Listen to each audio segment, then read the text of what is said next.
Oh god, okay. It's been 5 minutes. Hello everyone. Welcome to another stream. Hi, I'm... You guys know who I am. I'm Irsu. I play games and I do music and I'm a chair pop star. Yes. So, I'm submitting a project earlier. I haven't submitted it yet, actually. I just need like approval from my group mates before I actually submit it. Yeah, can you guys hear me? Hi Annie Wolf, welcome to the stream. Yeah, okay, we were talking about, what were we talking about? Yes, we were talking about food. I ate fried milkfish. Fried milkfish is bangus. I don't know if it's the trash fish. I think the trash fish one is tilapia, cause bangus is seafood. It's from the sea. My bad, milkfish is bangus. Trash fish is catfish. Oh, I don't like catfish. I don't know, their meat is too tough. But yeah, I like bangus. It's my favorite. It's my favorite food. Yeah, because I'm also... How are you? I'm good. I'm good. I just finished another stream a while ago and then we took like a 2-hour break. So we're gonna stream again because I did put in my schedule that we have a stream, which is going to be to eat a god. Oh my god, I forgot to change my category. We're still in until then. Speaking of games, eat a god.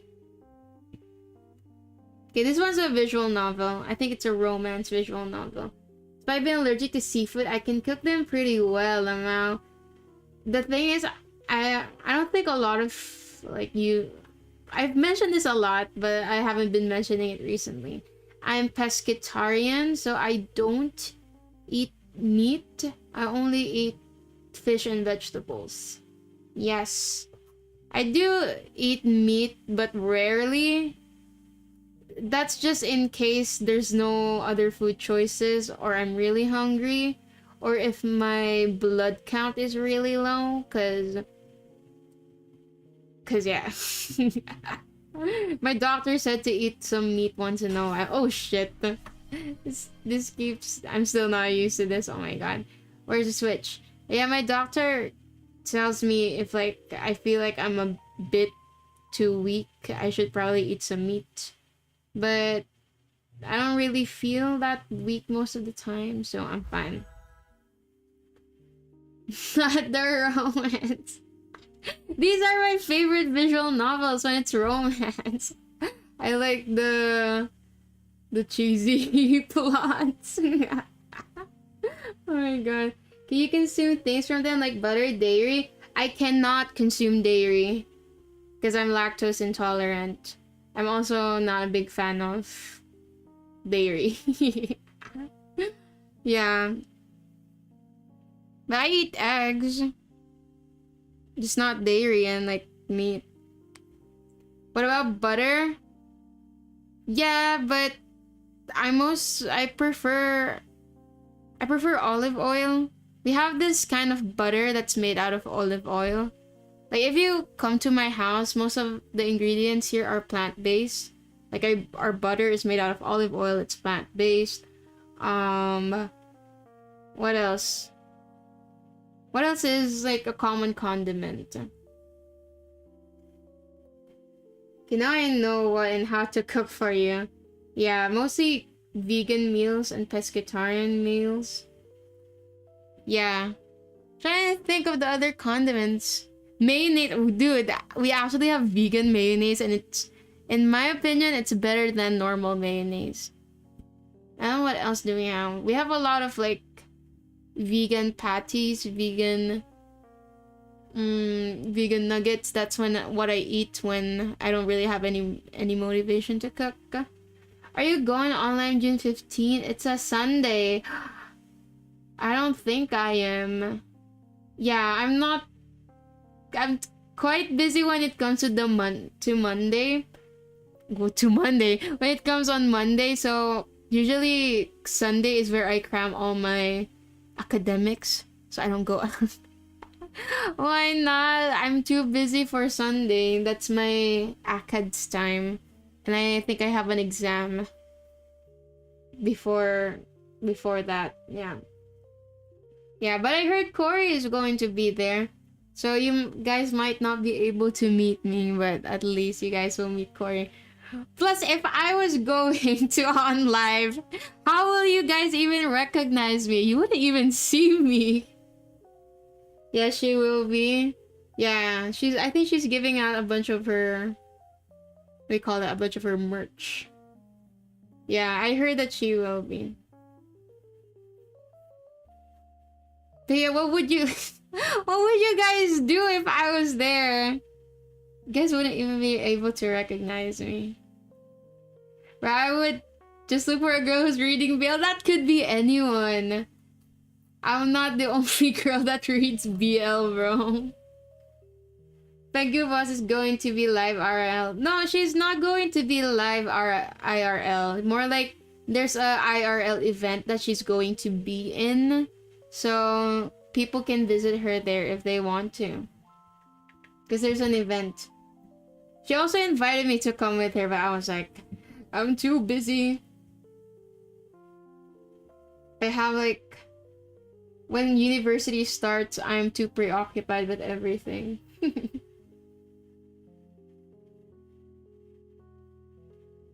I need to watch the stream. Where is it? Oh my god. Look for a girl who reads BL, speaks in southern accent, and wears all black. I think I don't wear black. I don't wear black clothes. It's too hot. I don't speak in a southern accent in real life. I just do that for the funsies. Jesus Christ. Oh my god. Okay. Another fun fact. I haven't installed the game. Oh my god. Hold on. Let me install the game first. Extract the file, please.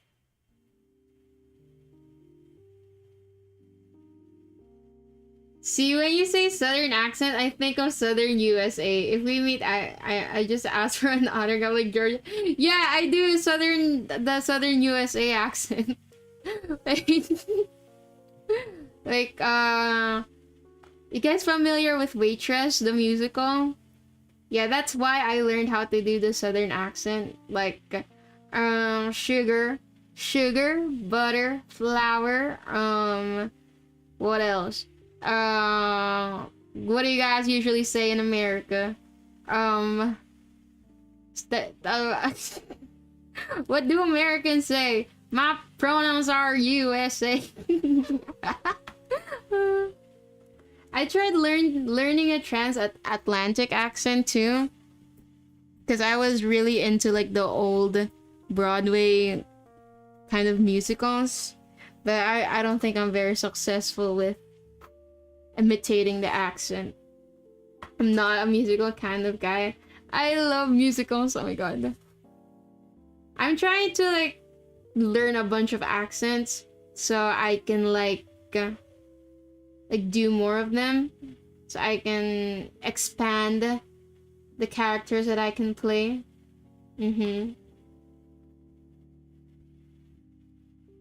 Have I gotten the game in? Damn. What did my group make? Oh my god, they didn't say anything. Sorry, I was like checking my group mates. Does the redeem for movie work? Oh, it does. Okay, it still does work. Sometimes I miss out on like what's happening with movie. But they're there. Just enjoying life.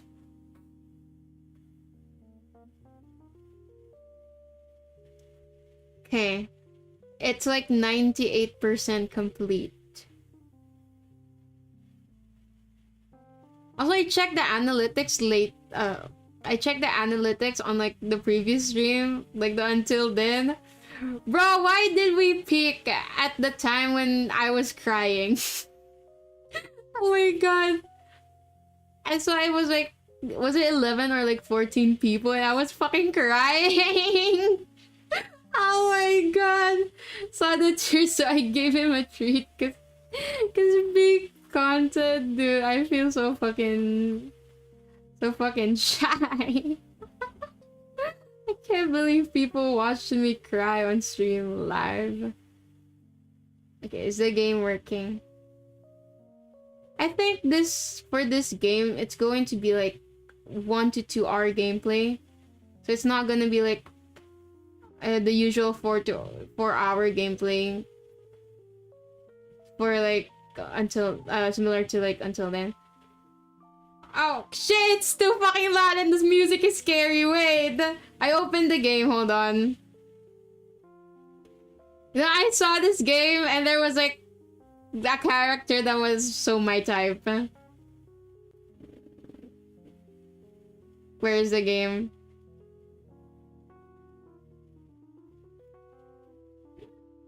Can I copy this to eat a god? Yes. Oh, there we go. Oh no, you guys can't see it. Hold on. It's so loud on my end.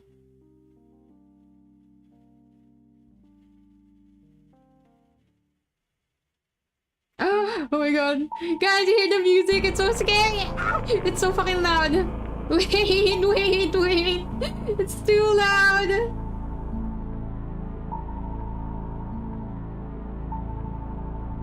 Preferences? Can I lower down the music volume? Please don't be copyrighted. I'm streaming on YouTube right now. Oh my god. It's because Pecan, you're very marketable. IMHO, you just need a niche? Really? Here's a niche. What do you think is my niche? Because I was talking to Corey about it, and she told me like my niche should probably be more in music. Because that's probably, in my honest opinion. Aw, thank you. Because I think like I can do well with music. Is strawberry shortcake half sister cherry shortcake? Wait, that could be good lore. Hold on, why is my screen like this? Okay, full screen.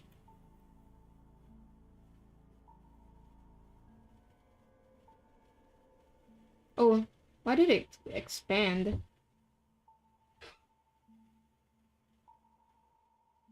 Like, by niche, do you mean like a lore or like some sort of brand or something?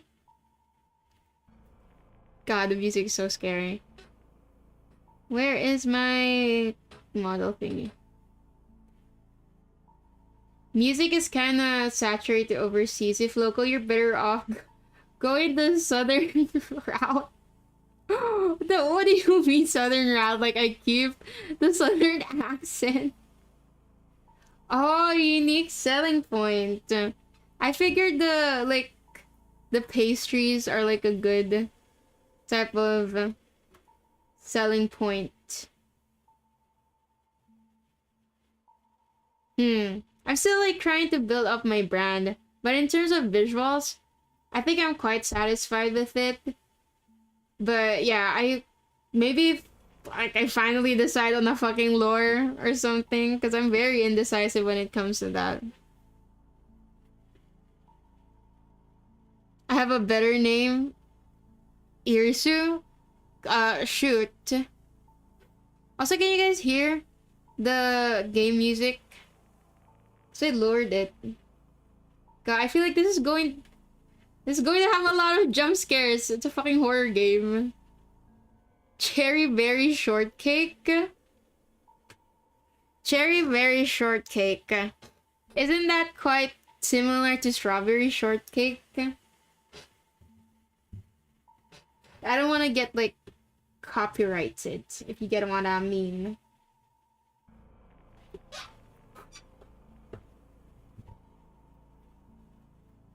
cherry berry shortcake. Fun fact, I'm not a fan of shortcake. Because it has too much whipped cream on it. I don't like whipped cream. Sorry. Fine. Hang on. Okay, I'm gonna let you guys cook. If you guys have, like, ideas on my branding, I'm open to suggestions. Since I'm still quite early in my career. Whoa, career. But not, okay, not, I think it's too early to call it a career. More like, let's call it a hobby. Like, it's been, like, less than 6 months since I started this. I think, like, I'm still pretty young. And, like, I don't stream often. So, cherry barley cake. Cherry barley cake? You know, I've heard some people, like, they mistook my character as, like, a cookie. Yeah, actually. Wait, I'll take note of that, actually. I want to have, like, a manager. Well, I do have, like, someone that I'm talking to. Yeah. I've heard some people, like, compare me to a cookie. Like, they thought I was a cookie or something like that. What was I doing? Notes. Notepad.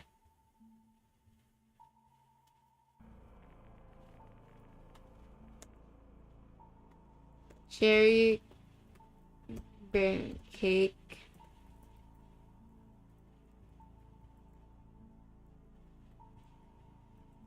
Cherry.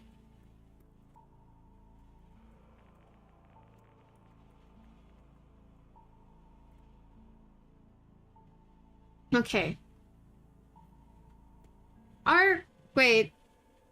Are cherries even berries? Now, if you think about it, they're more in, like, the family of peaches and almonds. And peaches aren't really referred to as berries. Sorry, that's just, like, a random thought that came to mind. What's your favorite pastry besides pan au chocolat? Oh my god. I like donuts. Pan au chocolat and donuts. Yeah, those two. Oh, what else? What do I usually get? I like crinkles. Yeah, those are good. And brownies. I'm definitely a fan of, like, chocolate. Specific brand of donuts. I like Mr. Donut. Mr. Donut, or, like, the cheap donuts you get anywhere in the streets. I feel like the cheaper and the more random they are, the more delicious they are. OMG, base save. Yeah, dude, I love donuts. I love them. What else do... But in terms of, like, making pastries, I probably prefer French tarts in terms of making them, because I like complex pastries. I have the budgets. I love Krispy Kreme donuts.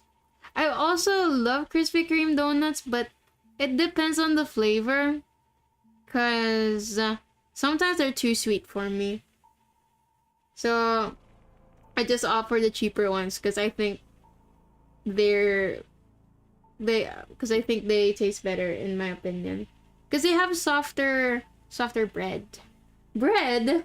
Yeah, I guess it is bread. Yep. Okay, how long have I been, like, yapping? It's almost 30 minutes. But yeah, can you guys check for me if you guys can hear the sound levels of the game, my audio? Yeah, Krispy Kreme in the Philippines. Yeah, it's actually pretty popular here. If I want donuts that are I prefer Dunkin' Mr. Donuts. I love Bavarian donuts. I love them. Especially the powders outside. Oh, they're so good. Can I hear the game sound? Okay. Let's see. I think I lowered it a bit too low. Oh, there's voice. Are they gonna talk? Can you guys hear it? Is that better?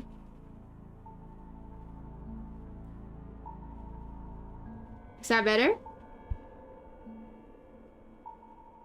Same Bavarians are goated. Any flavor filling is good for me. It's silent, unlike me. Now I hear the game. Okay. Loki, this is going to be like a horror game. So... Ah! I just found one of the characters hot. I forgot to like consider that it's going to be a horror game. Oh my god. Okay. Should we start? I kind of don't want to start because it's a horror game. Ah, oh my god. Okay, look at that. Look at me. What's this guy? Why should I look at you? Bro. What's your favorite filling for Bavarian donuts? Chocolate. Chocolate or strawberry jam. Either of those. Or ube, if they have ube. I also really like ube. Especially ube halaya. But like, I prefer ube by itself. Like ube halaya by itself, like the jam. Hot Romance BL visual novel? Yep. No, it's not BL. I think you can choose your pronouns, so it's not really a BL. But it is a horror visual novel. Have you tried Aling Nona's triple cheese donut? I have not tried anything from Aling Nona's. You know what? I'll take note of that because I wanna try new foods. Aling Nona. I also really love peanut butter. Like peanut butter flavored things. Like every morning I order a smoothie and it's usually the peanut butter, chocolate, cocoa. Oh, no, peanut butter.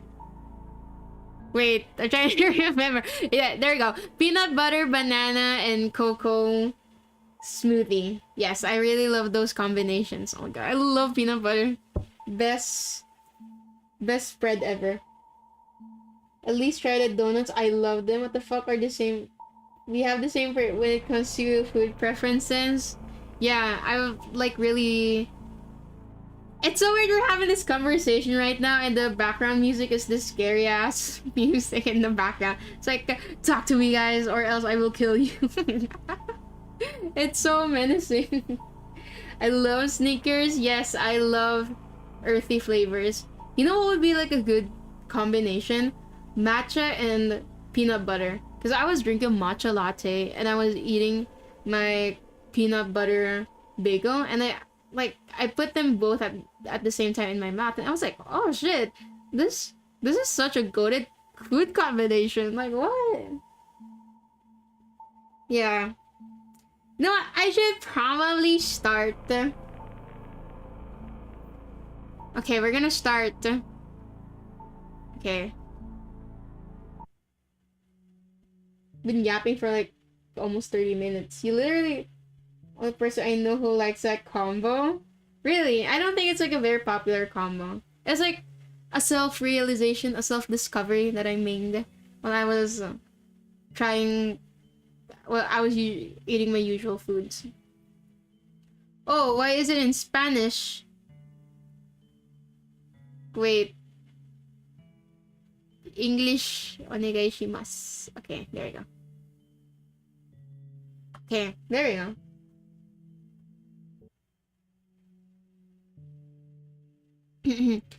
In the garden, there exists 7 symbols to which one must worship. Each one represents a concept linked to the creation of garden. Oh shit. Wait, I'm gonna watch you guys through my phone. Cause I need to see multi-chat.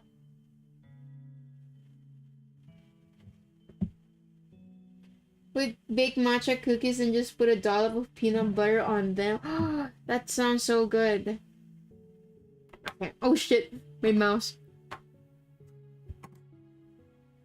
The creation of the garden. Okay, what's the garden? The symbols are entities generated by the creator to maintain order and the functioning of the garden. All beings born under the command of the garden have a limited connection with their representative symbol, depending on the day they were born. No one is born on Sundays. Sundays are a sacred day. It is said that the symbols choose 6 people after the candle festival to consume them, in the hope that one of them is a reincarnation of the creator. Oh, I should have probably given him a voice! Your character's past doesn't matter. It's just another body for you to take. Something you're already used to, I guess. Welcome to the garden, a place used as a test. A disposal place after finishing playing it. The game is simple. You must not let the other characters find out that your puppet is connected to you. Your puppet will be sent as a gift for the symbols, and you should act as if you belong there.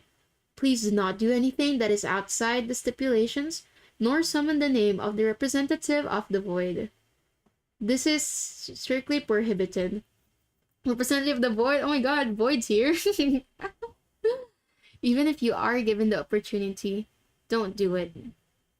You feel yourself fall on a hard surface, scraping your knee. It's a sharp knock that makes a strange echo in the place. You can hear the sound of silverware being scraped on the plate. And then, dead silence. Something is wrong. Okay, they said to like keep ourselves in line. Or make peanut butter cookies and dip them in a matcha latte. I miss peanut butter filled with Oreos. There's Oreos with peanut butter? What? I've not tasted that. I'd love to taste that someday. Okay, let's keep our eyes closed. You keep your eyes closed for a moment, but you hear a voice clearing its throat awkwardly. You decide to open your eyes to see where you are. You look where you have fallen and realize that you are on the table. You fell on top of a cake, causing your entire hand and part of your knee to be stained with chocolate. Chocolate! Sorry, I love chocolate. Thank you for the hydrate. Do I feel old now because it was limited when I was in grade 3? Oh my god, that is old. Also, thank you for the stretch. I don't have much space to stretch, but okay, there. I stretched a bit. Hey, you heard a voice behind you and reflexively, you turn to see who it is. Oh shit, okay. In front of you is a man who looks back at you in amazement, and before you can ask what's going on, he interrupts you. Should I give him a British accent? I feel like... Yeah, let me switch my model. I feel like he's the type of person who would have a British accent. Where's my model? Let me move you. Model Doko. I'm gonna move here because I don't want to block the dialogue. Okay, where's the game? You were probably just 2 years old back then. I think I'm much younger than that. Okay.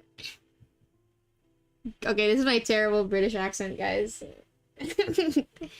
You shouldn't. What the fuck? You shouldn't be. You have got to be kidding me. I can't believe that the distribution mechanism has broken down again. I have to do everything myself. There's no one here responsible enough to verify if everything's in order. You feel like invisible hands grab you by your arms and legs and plunge you into a void through the table. Little by little, you sink into a dark void that envelops you. The sensation is strange. Warmly strange. What the hell? There's no information about you. That can't be possible. Ask what's going on. What's happening? I can't see the connection with your symbol. Apparently, you are not a subject. Pardon me, I was wrong. Welcome, I've been waiting for you. Mother said she would send them a new toy. The word toy doesn't sound right, and you feel a small twinge of discomfort at the strangeness of the situation. But remember that you have to put on a good face. Act natural. Like you really belong here.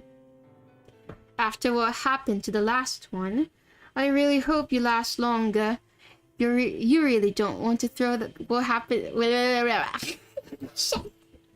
I can't read with a British accent.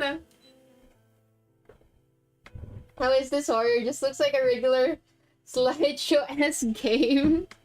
I mean, we're still early in the game. So let's just wait. I really hope none of my British viewers watch this stream.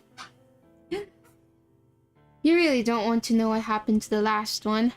My name is Nula, owner of the Void. Nice to meet you.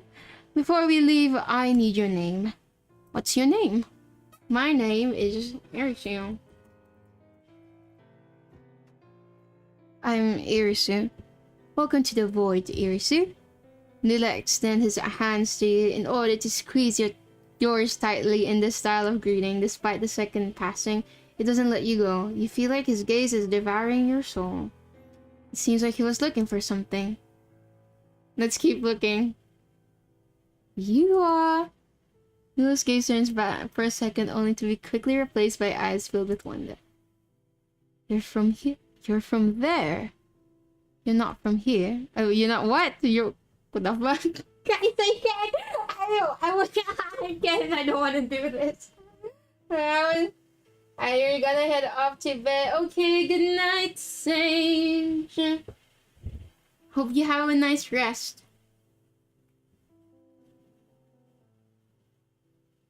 Don't say anything? It's not saying it. Nula, pull your hand, bringing your body closer to him. Instantly, his other hand begins to squeeze your neck, blocking the entry of air into your lungs. I see you. Before your vision completely blurs, Nula lets you go. So this is nothing more than a puppet. I apologize for my behavior, but I didn't think I would be facing someone from the upper plane. You are adorable. If I kill the puppet, maybe I can get you out of it. And I'll be able to exit this loop. Don't move. Please. It will only be a second. Alright. Doesn't let you speak in the moment. He has you in his arms again, and one of his hands rests upon your chest. I'll remove your essence. With that, I'll be able to get you out of there. It won't hurt. At least not for you, Irisu.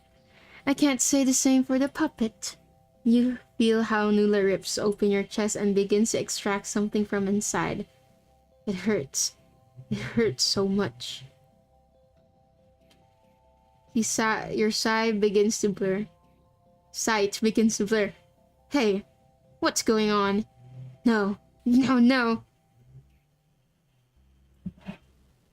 It's not fair. Hardcore start to a BL. Oh my god. Bad end? I already got the bad end? What the fuck? Okay. So they told us to not be obvious. Okay, let's skip this part. Open your eyes. You look where you have fallen and realize, yes, skip this. We read this. So ask what's going on. What's happening? I can't see the connection with your symbol. Apparently you are not a subject. Pardon me, I was wrong. Welcome, I've been waiting for you. Mother says she would send them a new toy. The word toy doesn't sound right, and you feel a small twinge of discomfort at the strangeness of this situation. But remember that you have to put on a good face, act natural, like you really belong here. After what happened to the last one, I really hope you last longer. You really don't know what happened to the last one. My name is Nula, owner of the Void. Nice to meet you. Before we leave, I need your name. What's your name? Okay, let's just type it again. Irisu. Welcome to the Void, Irisu. I extend his hands to you in order to squeeze yours slightly. Self-greedious by the seconds passing doesn't let you go. I feel like his gaze is devouring your soul. Oh my god. Excuse me. Seems like he was looking for something.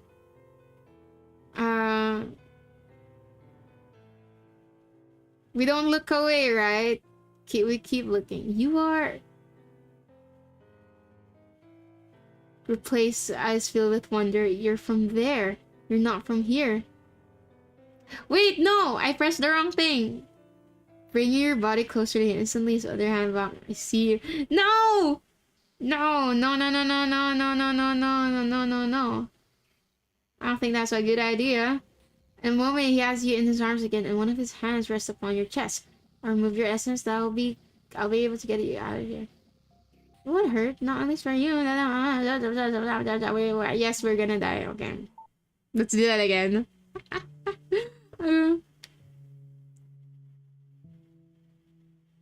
Skip. Let's keep him close. Skip. Ask what's going on. Skip.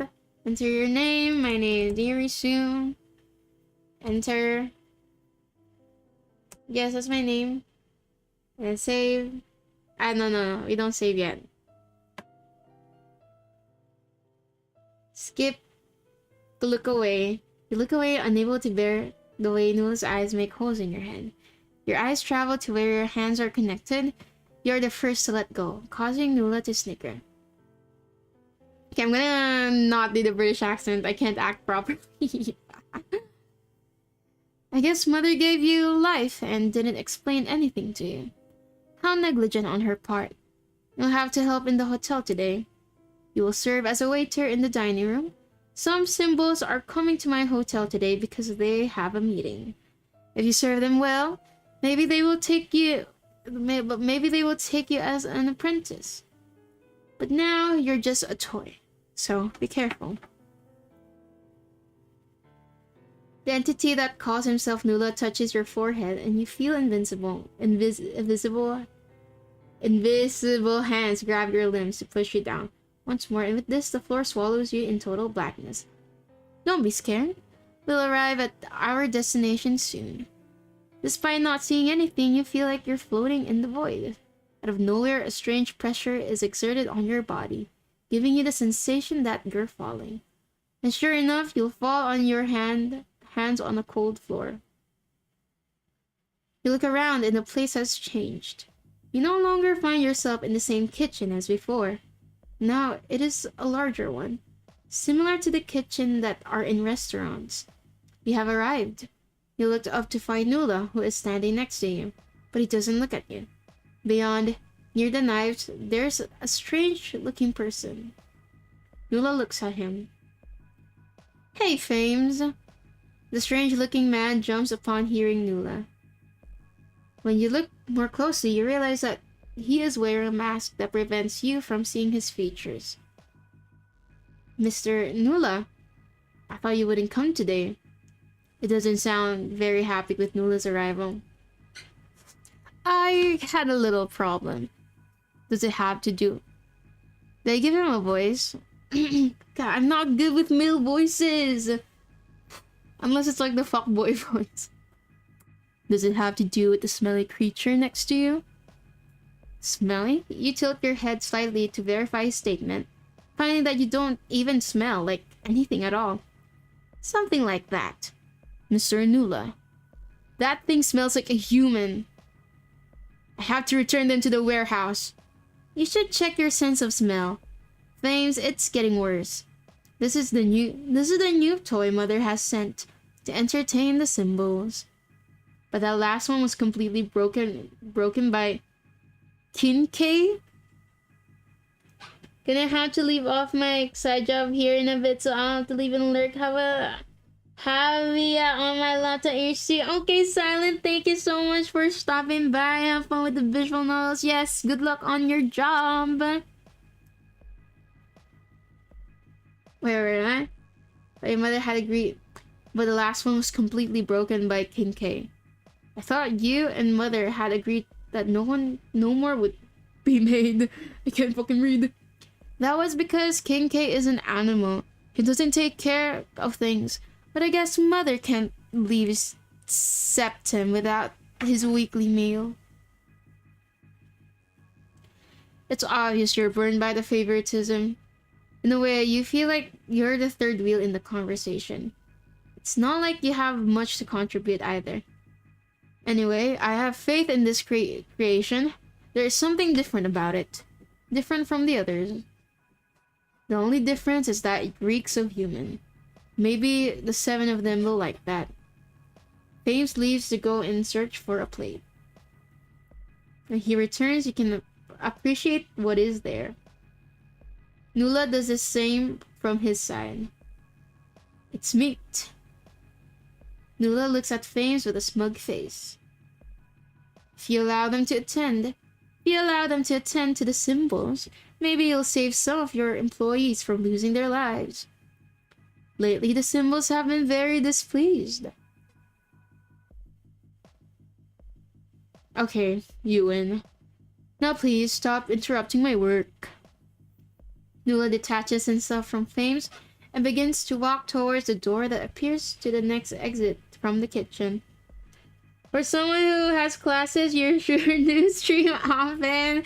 It's because all of my classes are online. I gotta savor my free time while I still have it. Hey, speaking of free time, I think I need to submit my my project.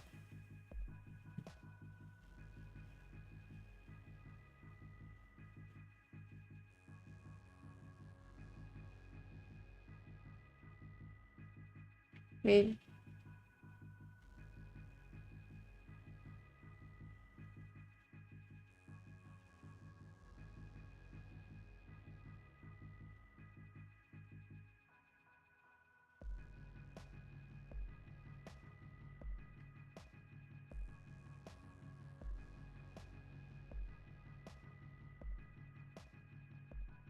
Wait, oh my god, hold on.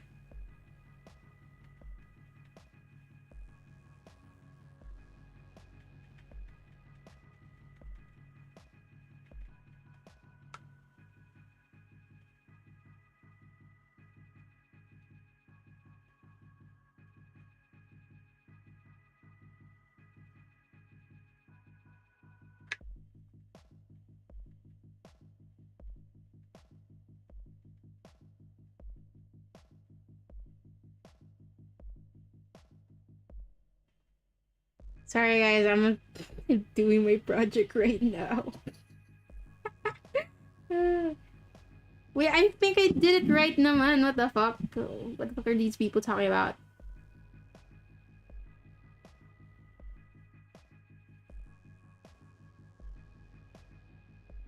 The average ratings of your group, upload a summary worksheet.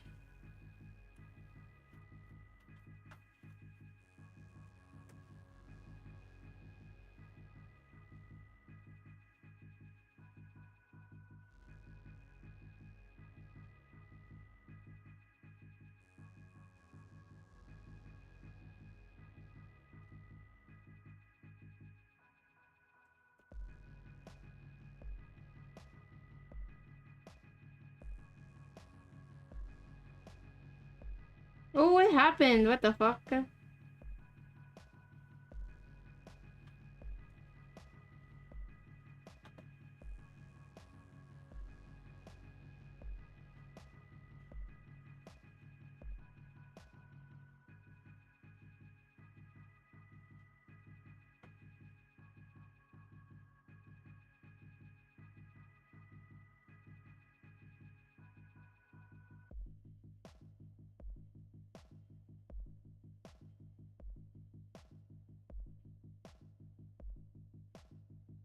Hold on.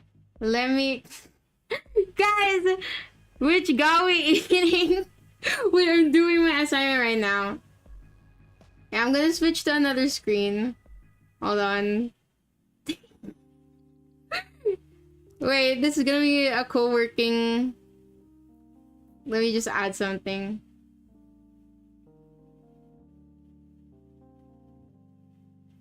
Co... Short co-working stream, cause I need to submit my project. No, I'm late. No, it's fine. We're doing. You guys will work with me. I'm submitting my project right now. Guys, I am what do you call this? I am procrastinating. Hold on. This will take like really short. Like go and pee or something. I'm sorry. No, don't be sorry. No, it's my fault. Okay, there we go. And then why is it white? Can't see that at all. Okay, there we go. So it was a good decision for me to check because major dear score. No, I just remembered because I checked my stuff. Okay, you guys. Okay, this is gonna take like really short. Promise, guys. So I'm gonna be in the background. I won't be able to see your chats for a while because like I'm doing something.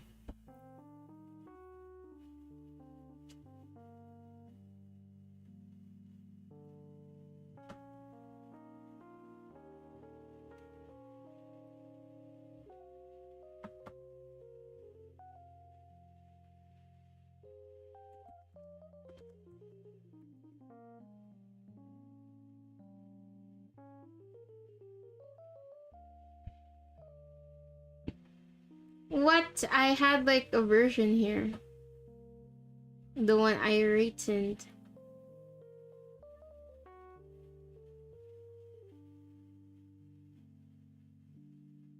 This is it.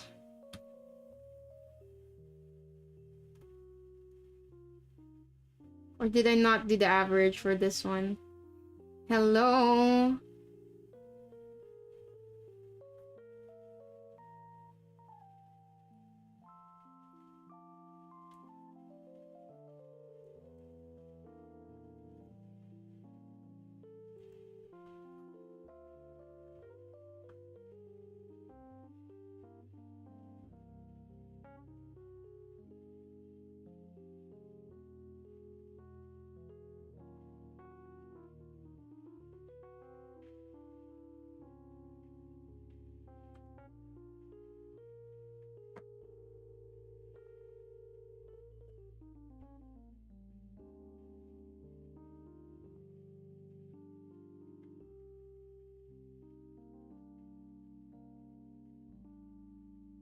Okay.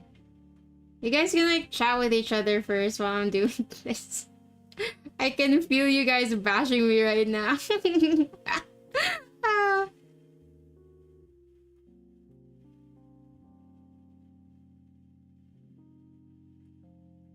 Bruh. What did these people do? No, that's not how you do it. What the fuck? No, these people are wrong.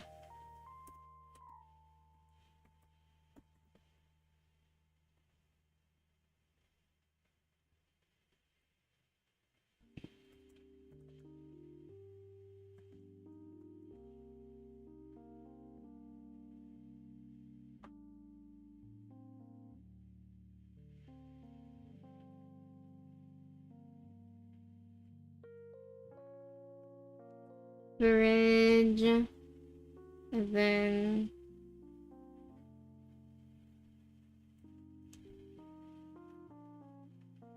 Hold on. I need to delete this 0 and then copy paste that.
Yung...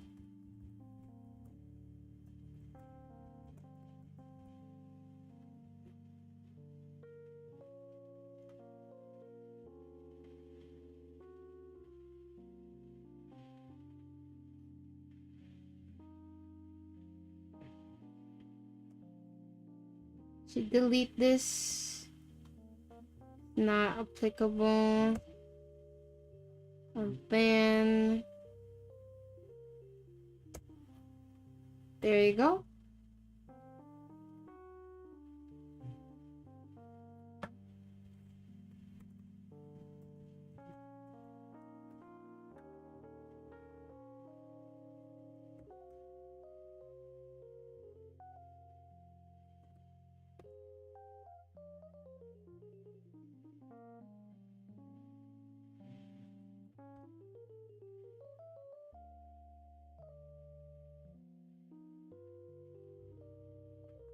Some...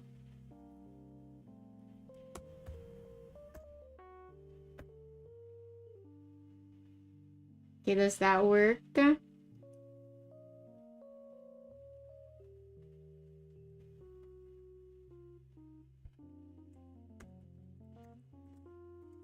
Check na lang din and pa-edit need.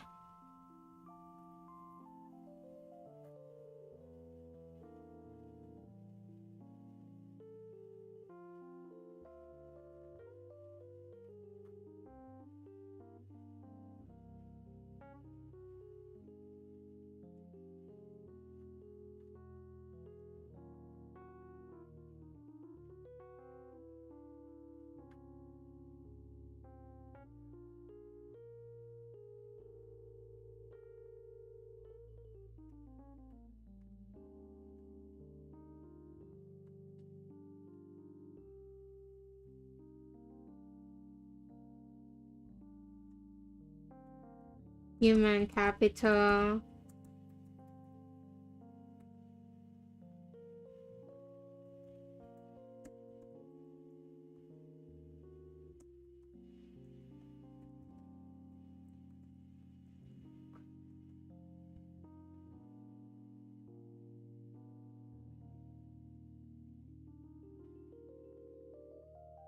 Okay.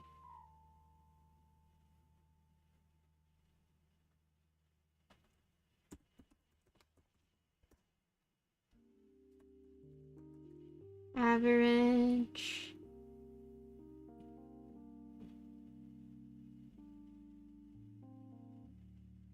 Where's that? Oh my god. Is this right? Okay, no, that's wrong.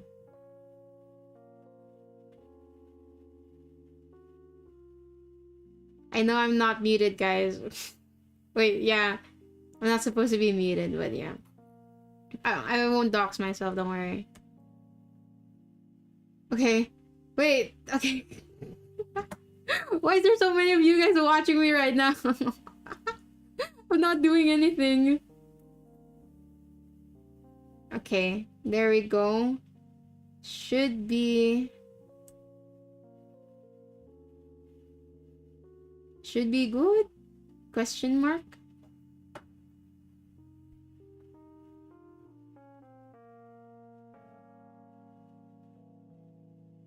To the topic of our title.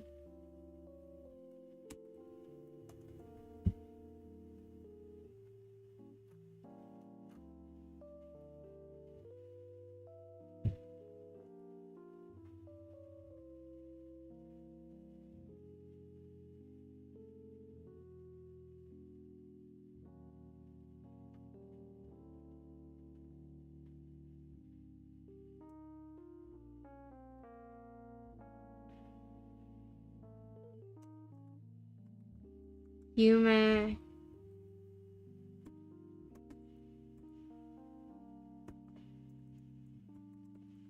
Human.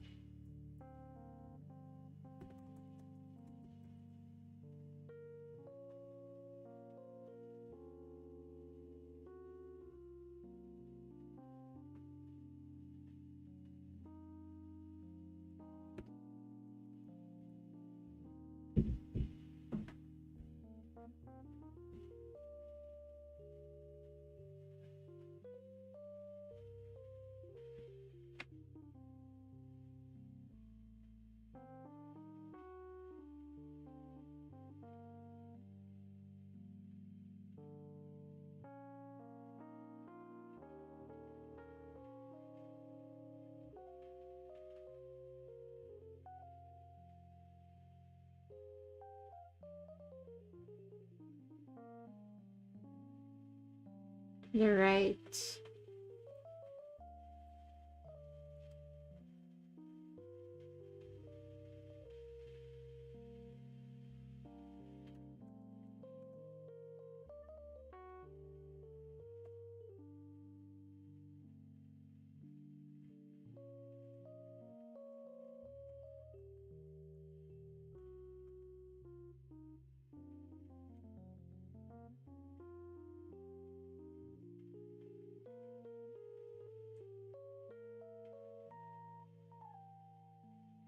Oh shit, where the fuck is my...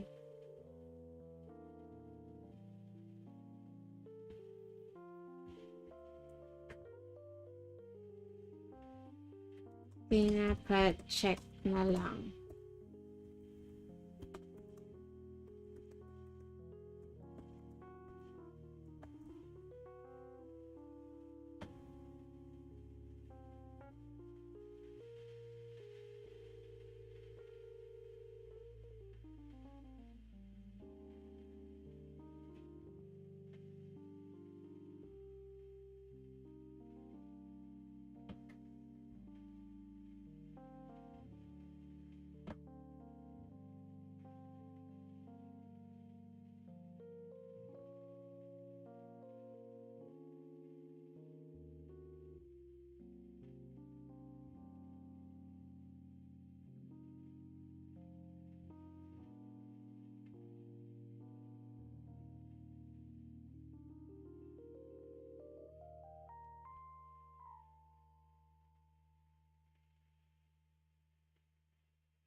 Oh no, that's wrong.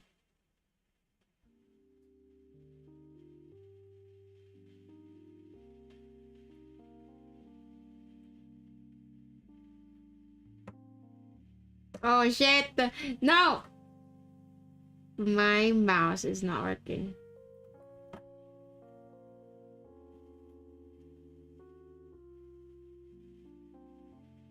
Values only. Place. Values only.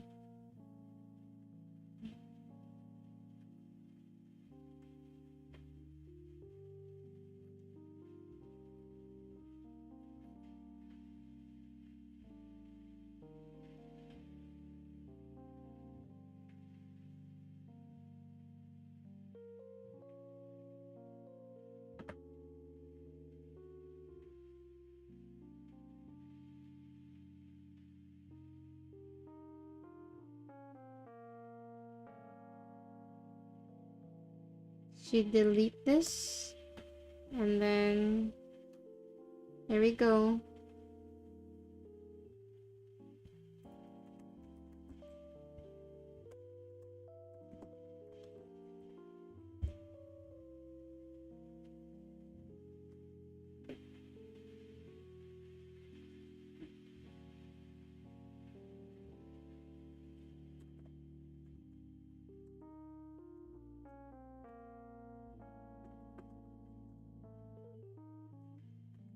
Sheets I added.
Okay, I think we can get back to it. Wait, where are you guys? Oh my god, why don't... Work hard. Yes. Look for a bit. Okay, we're back. We're back unless I get mentioned again. No, I'm gonna turn on my notifications in case I'm needed again. But yeah, okay, we're back. Real this time. Okay, what? Why am I upside down? Hello? What? Wait. Why am I upside down? Hold on.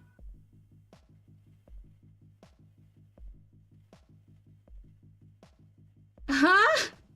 Why is the game upside down?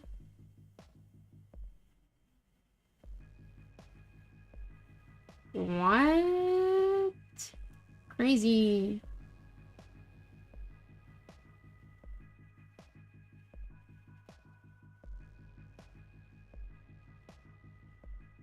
Wait. The game's upside down. What?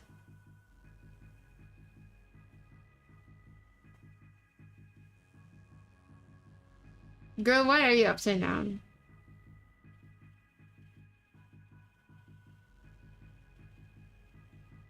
Blending mode. Skill filtering. Wait, let me open the game again. Let's save. Save. Save, okay. Let me close the game.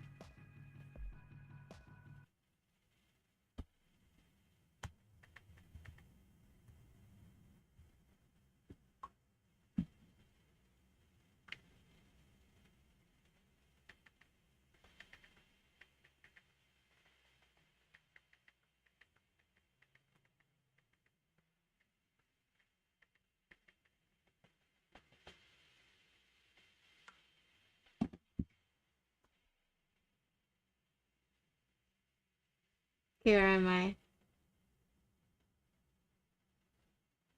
Go back to the just chatting thingy. Okay. This is a chaotic stream, but hey, it's fine.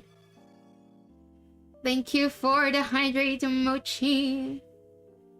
Where is my thingy? There we go. We're back for real. Let me just open the game again. Because when I shared it a while ago, it was upside down. Why are you upside down? Okay.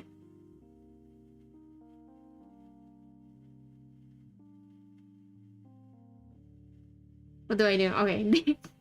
Wait, no, not karaoke. There we go, we're back. We're so back. Let me get you guys here.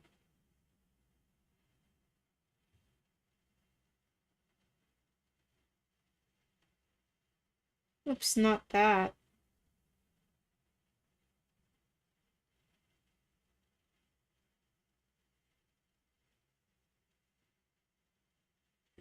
Okay. Load. There we go. Nula, okay. I'll see you later. You're in charge of fames. Adios. What an idiot. Fine. I need you to attend the symbols that will be arriving shortly.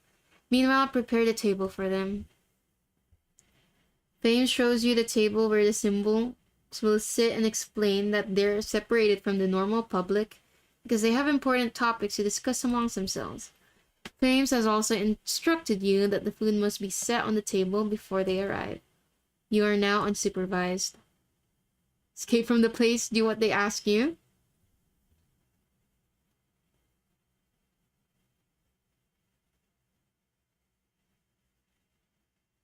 You shouldn't risk escaping. It's better to do what they ask for and act normally. You set the table very carefully. From time to time, Fames passes by in order to inspect how it's going for you. Once he considers that you finished setting the table, he calls you to the kitchen. He explains how you have to place its starter dishes and then wait for the symbols to arrive. While Fames prepares the dishes, he informs you that only 5 of the symbols are coming today. Each one has an intimidating aura, and all are very prone to responding immeasurably to his workers if they don't like something.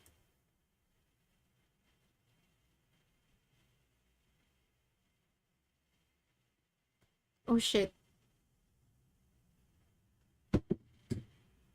Wait, hold on, guys. I've received some messages.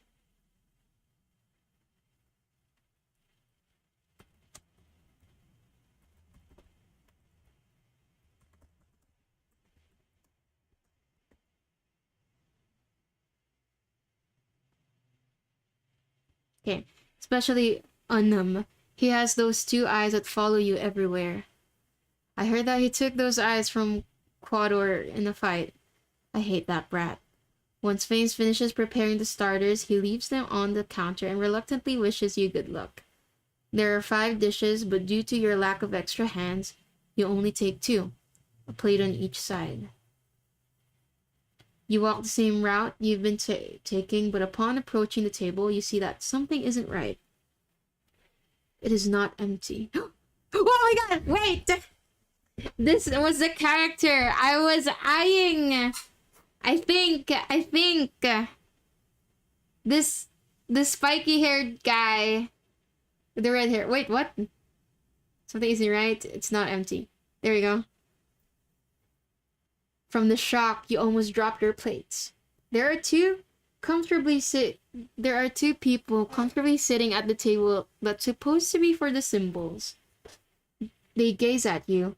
The blonde with the ridiculous crown looks at you, expectantly, while the redhead smiles at you from ear to ear. His teeth reminded you of a shark's. There's a moment in which none of the 3 of you take the initiatives or react, but they don't appear nervous. What's more, they're waiting for your reaction so they can continue with their business. Introduce yourself as the player. Introduce yourself. You suppose these must be the symbols that Nula and Fames have been talking about. In a way, it's difficult for you to imagine that they could take the life of a worker, since they look rather friendly. So not to tempt fate by making them wait, you decide to present yourself. My name is Irisu. I will be assisting you today. The red hair glances at the blonde with a toothy smile, but the blonde only looks at you. In a certain way, it makes you feel nervous in your stomach. Hey, Steppen.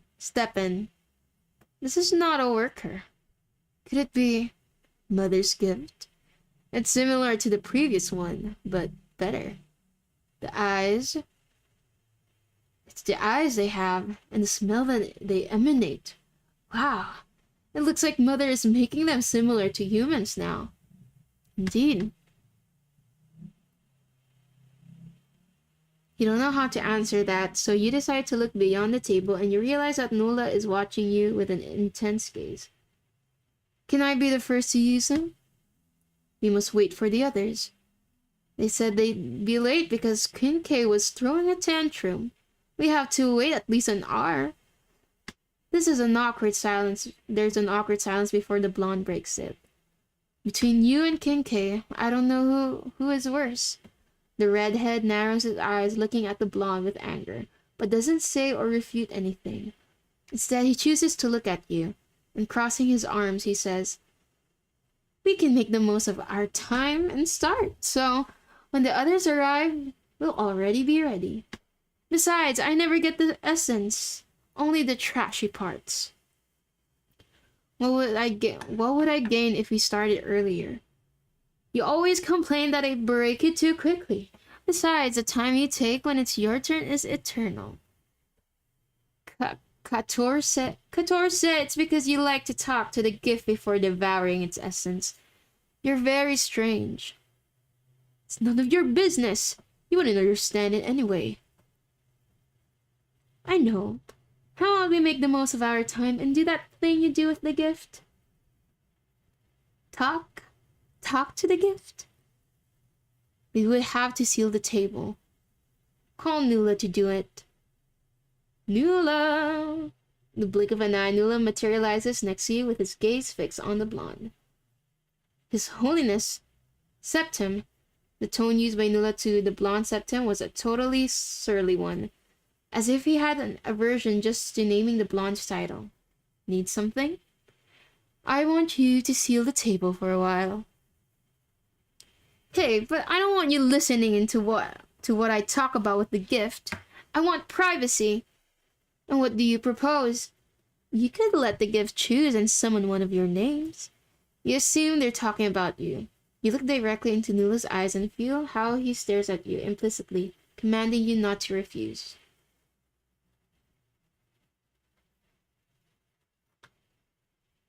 Is everything good here? Wait, guys, I'm like multitasking right now. If you see me pause, it means I'm checking my assignment. Oh, we've never done this before. Sounds interesting. Well, who do you choose? I'm gonna go with Unum, because he has red hair. Well, you've done well. Now comes the hard part. If you want to survive by the time the meeting begins, you must get yourself accepted as an apprentice. Otherwise, your puppet's body will be devoured. Eh? I almost forgot to tell you my name. The name's Unum. Nula, you can seal the table now. In a matter of seconds, Septim and Nula disappear from sight, leaving you with only Unum at the table. He gestures to you, indicating that you can take a seat in front of him. You should think about it a little. As for what he wants, let's obey. Okay, you don't really want to die. Call it instinct or whatever, but you're not going to sit idly by and wait for your end to come. And if licking this clown's boots will give you the chance to get out, then you'll take it. You could be in a worse situation, so sitting for a while wouldn't hurt. After all, your legs ache a little from walking around so much. You sit down in front of Unum, who smiles at you from ear to ear, happy that you listened to him without much complaint. When you settle on the chair, you realize, well, you're not sure what to do or say, or what to not say. So, you have 3 options. Wait for him to break the ice. Beg for your life. Start yapping. No, let's just start stream. Oh my god. Let's wait for him to break the ice. You think it's the safest thing to do to wait for him to start the conversation, but you're afraid he won't like this. Although you can think of what to say anyway, so you accept your fate, whatever it may be. But it waits a long time before he's speaking, deciding to start cutting the piece of meat that you brought earlier. Slowly, he brings it to his mouth. Be my test subject. You have no choice but to accept being his test subject, but you don't know whether to trust him or not. So far, he's done nothing but take everything lightly. What guarantees do you have that he's not deceiving you? Do you accept? I need you to respond quickly before Septim asks to remove the seal. If you accept, I'll take you to my domain. Fine, I'll accept it. Alright, I'll go with you. I promise not to rape you too quickly. You really have no idea what the hell you've gotten yourself into. Maybe Septim would have been the better choice. Alright, when Nula removes the seal, you must stay completely still. You nod your head. Not even 3 seconds pass when you feel a strange pressure in your body. You assume it must be Nula. Nula and Septim materialize right where you last saw them. Nula standing next to the table and Septim sitting beside Unum. Okay, wait.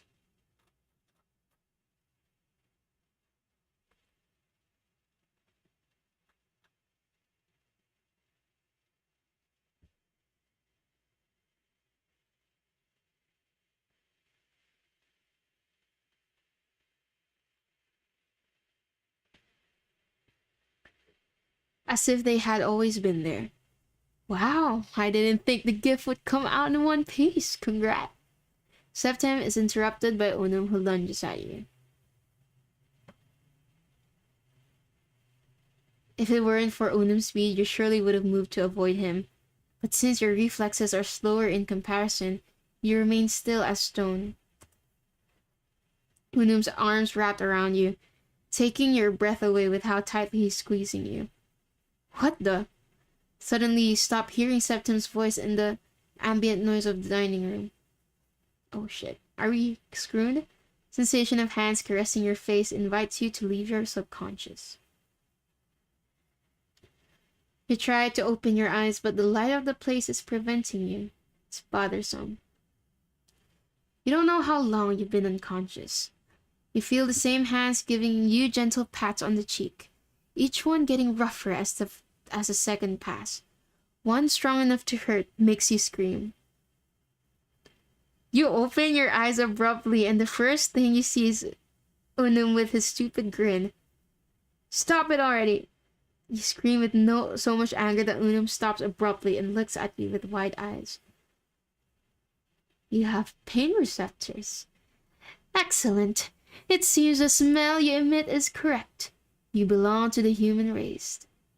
Unum's expression shows how exalted he is, which you don't like very much, because you know from your own experience that it doesn't lead to anything good. You decide it's better not to let him get more excited than necessary, so you ignore him to observe your surroundings. You find yourself in bed, spacious enough for 2 people in a room that, to be honest, could belong to a king. The place is so immaculate that it doesn't look real. Wait. Oh, please respond. Oh my god.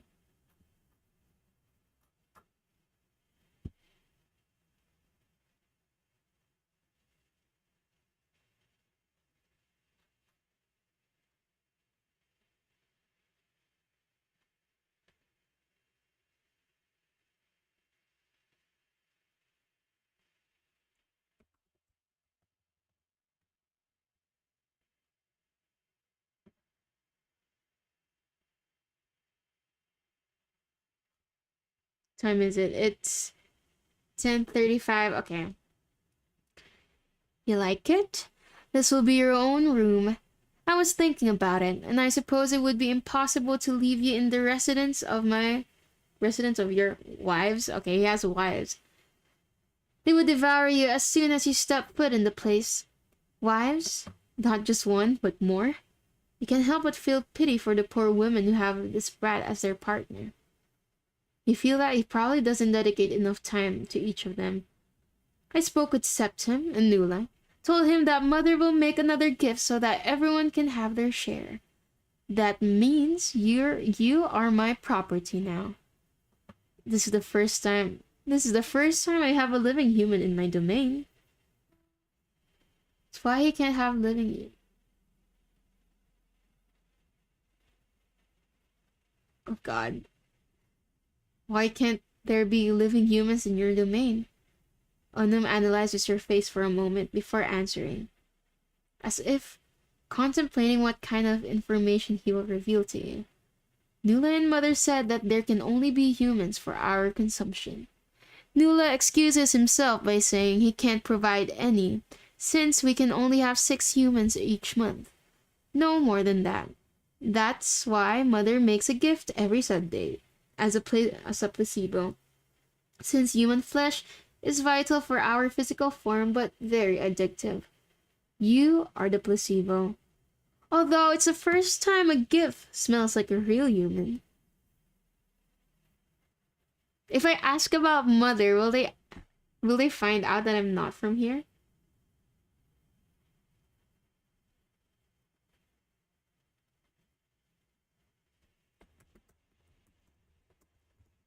Okay, I can pass my shit now.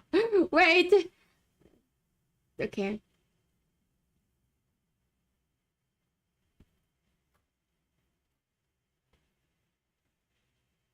Finally.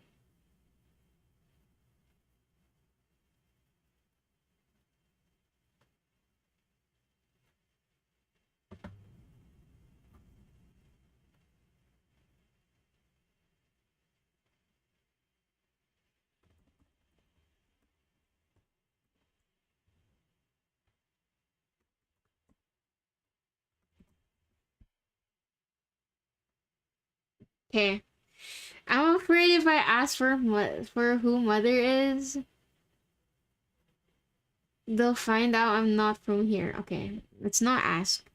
You decide not to ask anything else. Well, you must be hungry. I read somewhere that humans have meal times and eat more than once a day. Although, Septim does it all the time, too. When I've been in his domain, he sits at the table in the mornings, afternoons, and nights to eat. I've asked him why he does it, but he always tells me it's none of my business. Nula also does it sometimes. Maybe that's why they're both so strong. I don't need it, but maybe I'll even try it now that you're here with me. For some reason, it feels like kind of endearing that he talks to you so freely, like an old friend. And the fact that he's been reading information about humans makes you wonder, how long has he been planning to have one?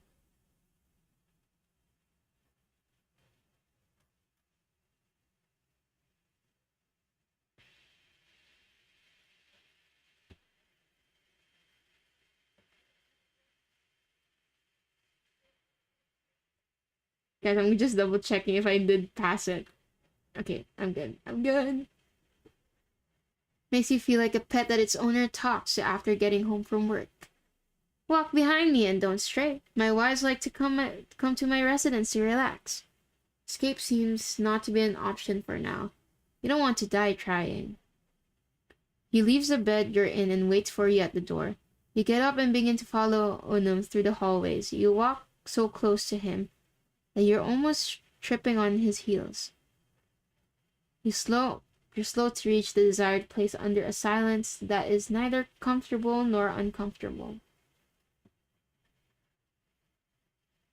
Cook something for two. You can use whatever you like. Everything here is edible. I don't know how to cook. I'll wait for you in the dining room. Without another word, Unum disappears from the kitchen and leaves you alone. You look around as you inspect every corner of the place. There are cupboards, pantries filled with food, and a refrigerator full of meat, fruits, and vegetables. You wonder why there's so much food if Unum said he doesn't need it. Ask what he would like to eat. With some shame, you move towards the door. Unum disappears through. You search carefully with your eyes. There's no one. What's happening? Unum asks, appearing behind you. You jump from the fright he caused you, but you compose yourself quickly. Is there anything in particular you want to eat? Unum looks at you as if he expected any question except the one that just came out of your mouth. Ah, Nula eats some things that are soft and spongy with a gold color liquid spilled on them. I would like to try them. He sounds a little embarrassed to say it. Okay, you think you know what he's referring to. Clearly it's pancakes based on the given description. You begin to prepare the pancakes under the curious gaze of Unum, who watches with fascination as you do the preparation. From time to time, you get the feeling that maybe he wants to help, but you decide to ignore him. You take the plate to the table and realize that unlike the rest of the place, the table is small and simple, where only 2 people can fit. You sit down once Unum places a plate in front of you. He doesn't wait to start eating, opting to swallow the food as soon as it's put on the table. He devours everything, very quickly, making it impossible to tell if he liked it or not, because his expression reflects nothing more than neutrality, as if the flavor or the food itself didn't interest him. Thanks for the meal? It's the only feedback you get. God, you really tried hard. Sighing, you resign yourself to eating what's on your plate. You close your eyes as you put the first bite into your mouth. It's delicious. You eat slowly and without rushing. Bite after bite, you take pauses to breathe. But something's nagging you. The feeling of being watched makes your stomach turn. Your eyes travel to where Unum is sitting, and you confirm your suspicion. He's looking for you. God, dude, his gaze, bro. scares me sometimes. It's fascinating. Your body changes all the time. It's never the same. From your breathing to your heartbeat. You don't like the way he's looking at you or the tone of his voice at all. What do you mean? I want to know more. Ah. Hear a crash of chairs being thrown to the floor. You're not able to process what's happening until your back hits the wall and Unum grabs you by the collar of your clothes. Oh shit. They're gonna eat us. You don't know how long I have waited for this opportunity. If I break your chest and remove any organ other than the heart or the brain, how long will it take for your body to shut down? And if I remove your tongue, will you be able to keep eating or even speak? What level of damage does your body have to have in order to not be able to regenerate itself? What is the limit? You have to do something before this crazy man tears you apart. Try to reason with him, panic and beg for your life. I mean, let's try to reason with him. Will that work? Oh my god, let's fight. You refuse to be killed. And with tears that threaten to leave your eyes, your legs begin to kick and your arms try to push Unum away. Some attempts make contact with the redhead's body but doesn't seem affected by them. Like it didn't hurt at all. Oh shit, one of your arms aims directly at his face, but Unum stops it effortlessly. Unum looks at you completely serious at your squirm under his grip due to the strange shift in mood. His mouth is dangerously close to your arm, so close that you can feel the heat of his lips brush against your skin. You mentally prepare yourself for him to tear off the limb with his own teeth. Oh shit. No, from here I can feel your heartbeat. Is this what they call a pulse? Awesome. Although, I don't like the substance you're releasing. It's all over your body now. Just like that, Unum lets you go and you fall to the ground. You remain there, not moving a single muscle, staring at Unum in terror. Now I understand why Nula avoids stressing humans. He puts both hands on his hips and sighs. Sorry, Earson. I didn't mean to scare you. It's just that, not having eaten at the hotel, I'm really hungry. He doesn't have to say it explicitly for you to know that he means he couldn't eat you in the hotel. And you assume that he couldn't eat the replacement that Mother gave to the others, probably because he was staying here with you. I've been waiting more than a week for the placebo, and there are 14 days until the next candle festival.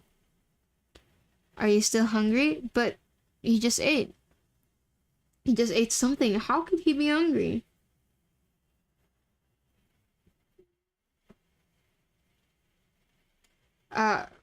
The food I have doesn't take away my hunger, nor does it taste like anything.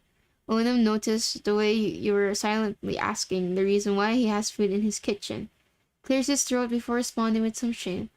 My wives, on the other hand, like to cook, and I like to watch them do it, so I'm not complaining.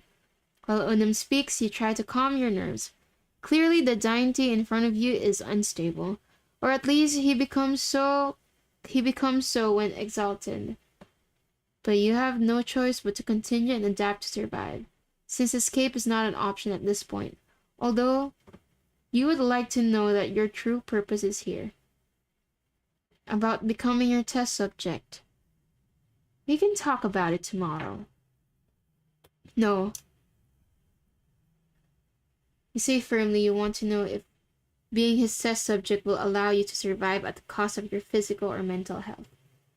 In that case, you really hope that he just kills you once and for all, and you can try to survive again with Septem or Nula. If I become your test subject, I need to know in advance what tests you will do. Oh, he seems uncomfortable. I read that humans can create something similar to what the creator made, but different. It's something progressive that doesn't go from nothing to everything instantly. You try to understand what he means, but nothing comes to mind, because his explanation is somewhat vague. Unum, noticing your silence, looks away and realizes that his ears are red. You doubt it's from rage. Let's talk tomorrow. I will close the residence so that no one can enter. You are free to roam the place and do as you please. With that, Unum leaves you, disappearing from sight.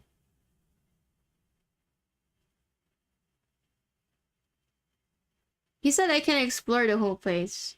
Okay, let's explore it. Walk the halls. Investigate the rooms. Find something to defend yourself. Okay. You already have something in mind that could be used to attack Unum. Go back to the kitchen and look around the place for knives. Once you find them, you choose the biggest and sharpest one. You keep it inside your clothes. Hope it can work against Unum.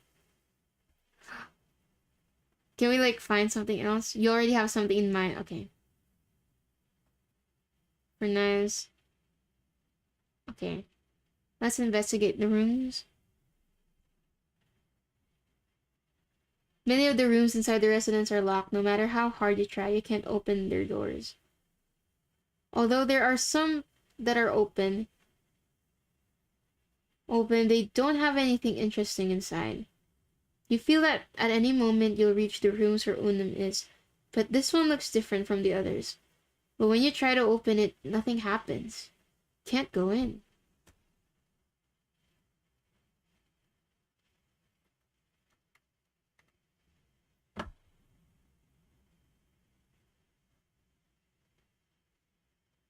Oh!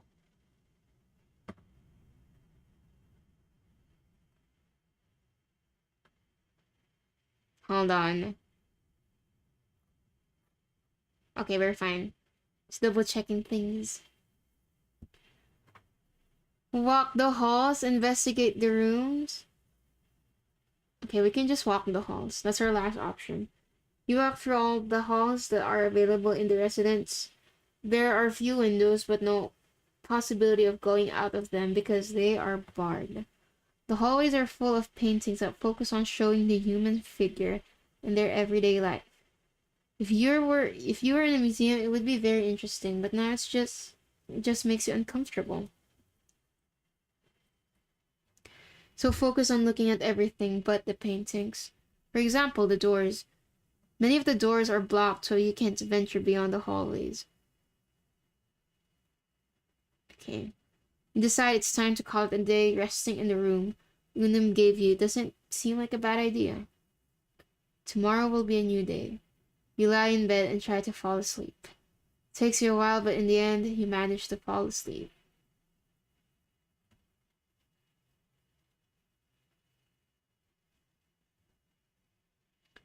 You don't dream about anything. Your eyes feel heavy when you open them. You feel like you haven't been able to rest at all. Not at all. You're finally awake. Your eyes focus upon hearing his voice. And you find him sitting on the edge of the bed, staring at you with wide eyes.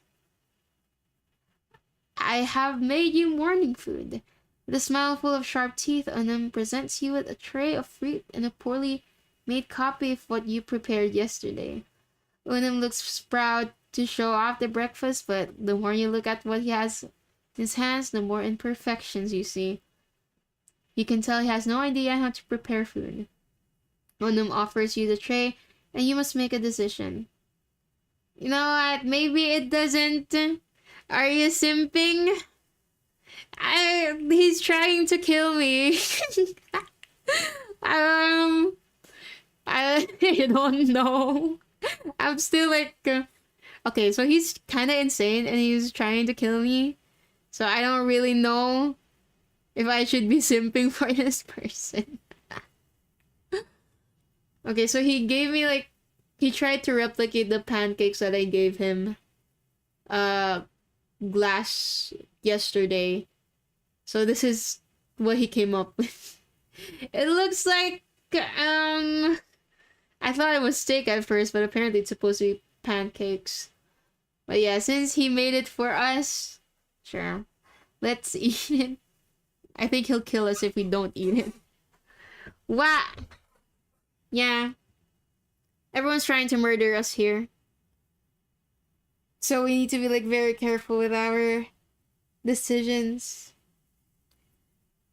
That's a pancake. I know, right? It doesn't look like a pancake. Guys, don't tell him that though. He'll kill us if we tell him it looks bad. You don't have the heart to reject him. With fear, you prepare to eat what's on the tray. The fruit clearly won't taste bad. What Anam cooked, however, regardless of how it tastes or looks, you're going to eat it. You try to put on your best face while you eat it, but the taste of the stuff makes it difficult. Oh no. Look at his face though. He's like, is it good? Is it good? But you have to, because Anam looks at you with a smile from ear to ear while you're eating. This is some character AI stuff. I don't think this is made with AI though. Yeah, I think this is all people. What is this game? It's to eat a god. It's in the title of the stream. You remain in the room for a few minutes at the foot of the bed, and you're looking through the barred window. Dude, why are their names so hard to pronounce? Due. Should I just call them Due? Due came to visit. It's about eating a god. Well, as far as I see it, it's about me not getting eaten, because apparently the people here like to eat humans, and I'm a human here, so people are trying to eat us. So we gotta, I don't know what we gotta do. We gotta act like we're not from Earth, and like we were created by their so-called mother. Because their mother creates like replicas of humans for them to like consume. So if they find out we're actually human, they'll try to eat us. Who the hell is Due? You have no idea, but apparently Anam isn't capable of remaining silent for any stretch of time. And he has a need to explain himself whenever he can. Mission objective is to eat a god out real. What the fuck? This on the redhead in front of us. Oh my god. Which redhead? There's like two redheads here. There's me and there's Anam. Oh my god.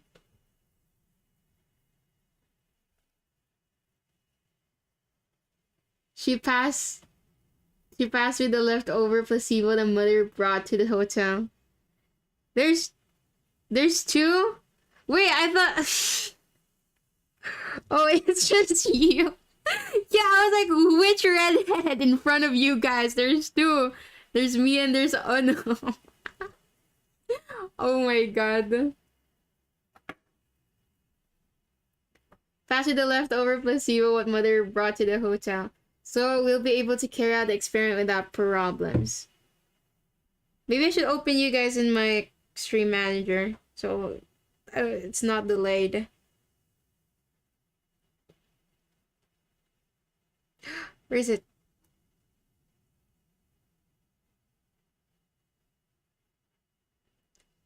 Oh no. Oh my god. Okay. Noted. Unam tried to like consume us earlier. So we'll be able to carry out the experiment without problems. What is the experiment? I want to create a hybrid. A hybrid of what? I feel like I know where this is going. What? You jump out of bed from the sheer bizarreness of the situation. I've read that humans go through a cycle that keeps them constantly changing, and thanks to that, they're able to produce offspring. Oh, please don't be corn, please don't be corn, please. I don't want to get demonetized, please. The results are beings that are not an exact copy of them. Unlike us, no matter how many times I try, our composition does not allow us to create descendants within our own. Then I start reading the documents that Septem has on humans, and there is data of a birth that occurred on a Sunday. Son of Septem and a human. Unum approaches you so he can take your hands and cover them with his own, asking you to go along with it. You can't believe it. If you accept it, I swear that I will take care of you and you will live with all possible comforts. Please. Yo, I got something to stab him. My God, feeling with your hands, you look for the knife that is kept under your clothes. When you feel it, you stop breathing and grab the handle of the knife and stab Unum in the head with all your strength. He stops moving, going completely still. You notice how the knife has landed perfectly on the redhead's head, even going through the skull. Unum still doesn't move, so you assumed he's dead. You release all the breath you've been holding and try to remove the knife from Unum's lifeless body. It's stuck. One hand covers your grip of the knife and pulling hard extracts it. Seeing Unum alive and without a trace of red at the state of the wound is a shocking image. Even more so, what emanates from the place where the knife impacted is a golden liquid. You really thought that was going to help you? Pathetic. With the same knife, Unum decides to finish you without hesitation. No, I died! Wait! It hits the same place where you attacked him on the head. You lose your life instantly. Bad and don't play with knives. Okay, noted. Do not stab them. Oh shit. Let's load. Oh my God, I didn't save like pretty far. Hold on. Did what they ask you? Let's skip this part. We've seen this already.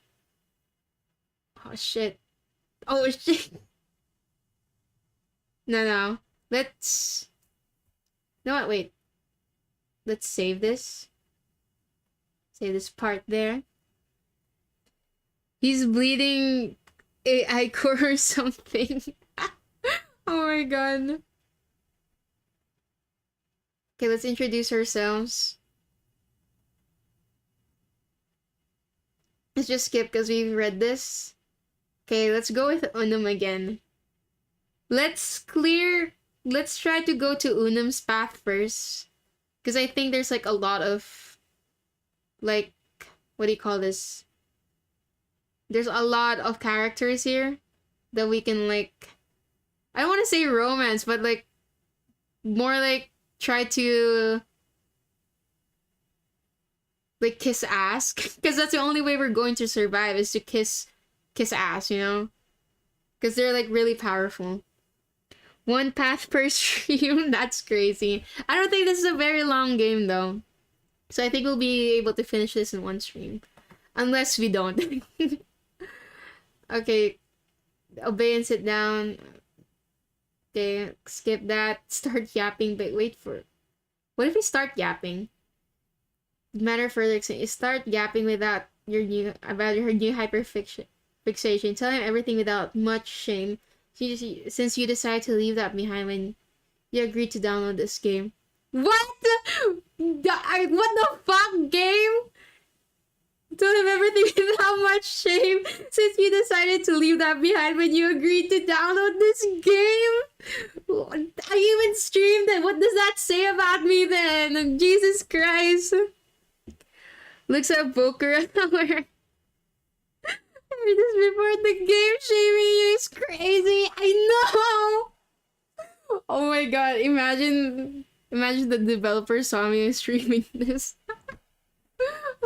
Oh shit! This girl definitely does not have any shame.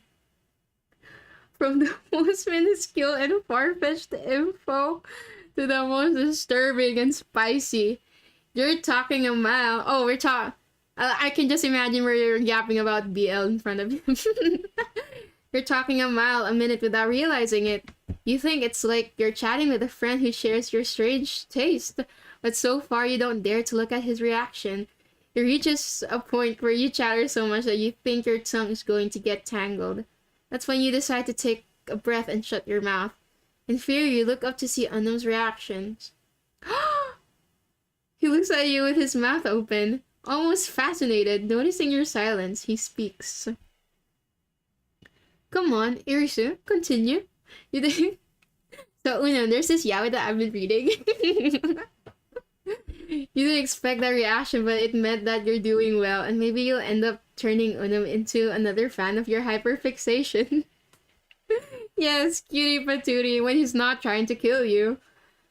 If you haven't already done it, doesn't sound bad at all.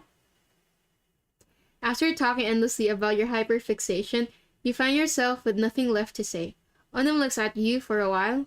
Unum waits a long time before starting to cut the piece of meat you brought earlier, which must surely already be cold. Slowly, he brings it to his mouth. Be my test subject. You have no choice but to accept being his test subject, but you don't know whether to trust him or not. So far, he's done nothing, but take everything lightly. What guarantees do you have that he's not deceiving you? Do you accept? I need you to respond quickly before Septim asks to remove the seal. If you accept, I'll take you to my domain. Okay, sure, let's accept. Alright, I'll go with you. I promise not to break you too quickly. You have no idea what the hell you've got yourself into? Alright, when Nilla removes the seal, you must stay completely still. You nod your head. Okay, we've read this. Okay. Okay. Okay. Skip. Skip. Okay. Then let's ask about why he can't live with humans. Nula and Mother says that there can only be humans for our consumption. Nula excuses himself, saying he can't provide any since we can only have 6 a month. No more than that. That's why Mother makes gifts every Sunday as a placebo, since human flesh is vital for our physical form but very addictive. Okay. Yeah, let's ask about who is Mother. Mother really hasn't made you like the others. Odin ponders before answering. Mother's the embodiment of the garden itself. All of this is Mother. Mother takes care of us and we keep her alive. You suppose you now understand a bit more. It's like a mutualistic relationship. Both parties benefit. Well, you must be hungry. I read somewhere that humans have meals once a day. Yes, okay, we've read this. Skip this. And then ask what he would like to eat. Oh shit. Oh, he's trying to kill us. Last time we fought to like free ourselves. I'm gonna save this in case I actually die. Please don't kill me. Let's try to reason with him. Wait, what happened? No, we're just because we died the last time, so we're having like another run. So this time we're gonna try to not die. So in this scene, he's just trying to scare us, but he really won't kill us. Try to talk some sense into him. You tell him there are more interesting things a human can do while alive. You tell him so many things erratically that you don't even process what kind of information or data about the human body you're throwing at him. But it seems to work, because Unum just looks at you attentively. He no longer has the exalted expression from before. Without warning, Unum takes your arm with an unusual sense of delicacy. Oh shit. Unum looks at you completely serious as you squirm under his grip due to the strange shift in mood. His mouth is dangerously close to your arm. So close that you can feel the heat of his lips brush against your skin. Wait, the game can alter with the stream? No. Because usually in visual novels, you can save, right? So you can like go back to where you saved. So we went back to where we saved because we died the last time. So we're playing again. Something like that. Oh shit. Why does my stream manager keep turning off? Okay. You mentally prepare yourself for him to tear off the limb with his own teeth. From here, I can feel your heartbeat. Is this what they call a pulse? Okay, he's not gonna eat us. Okay. Ninata, really hungry. Okay, we've read this. So let's explore. Walk the halls. Skip this too, because we've read this.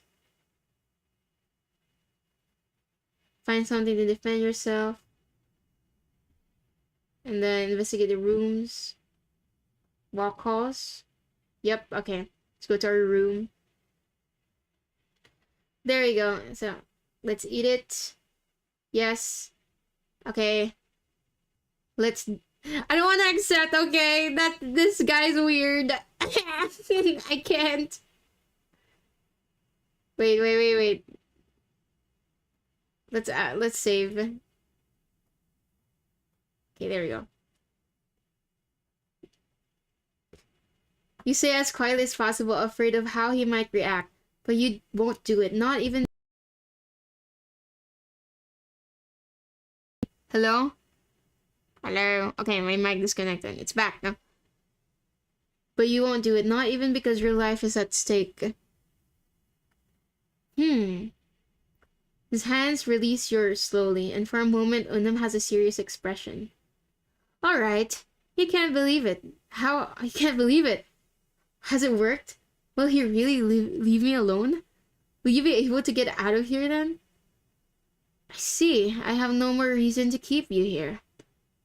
And I'm not hungry anymore. Oh, you can go. Oh, okay. Unam walks you to the front door, staying in front of you. The whole time. He doesn't seem upset or anything. But he also doesn't have that light attitude that he's had since you met him. It's strange to see him so calm. He opens the door for you and invites you out. Something is wrong, but you cling to the belief that you are steps away from your freedom, with your head down. You walk through the doorway, and Unam closes the door without saying anything. Now, you are outside. Oh shit, his wives are going to eat me.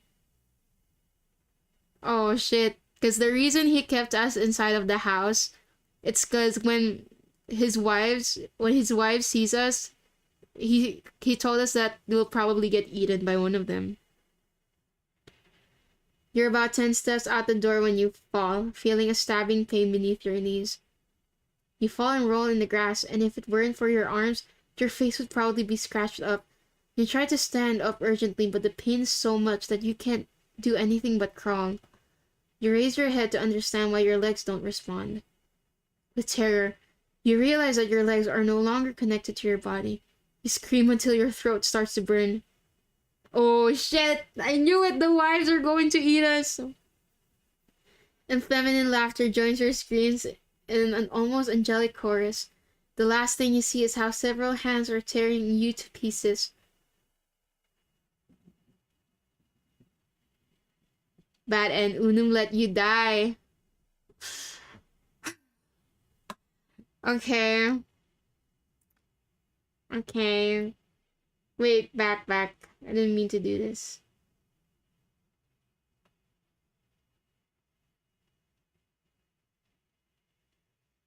Wait, let's load.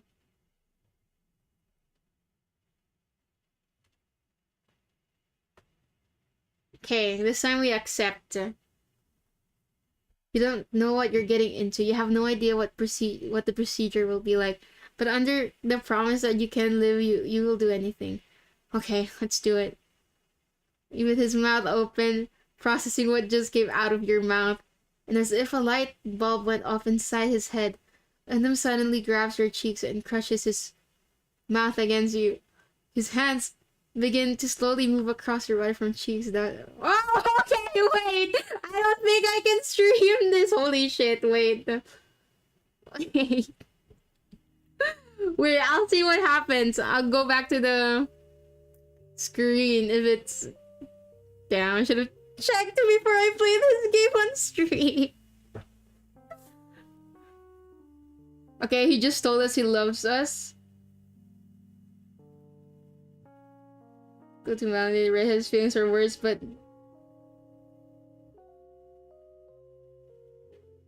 I think it's safe.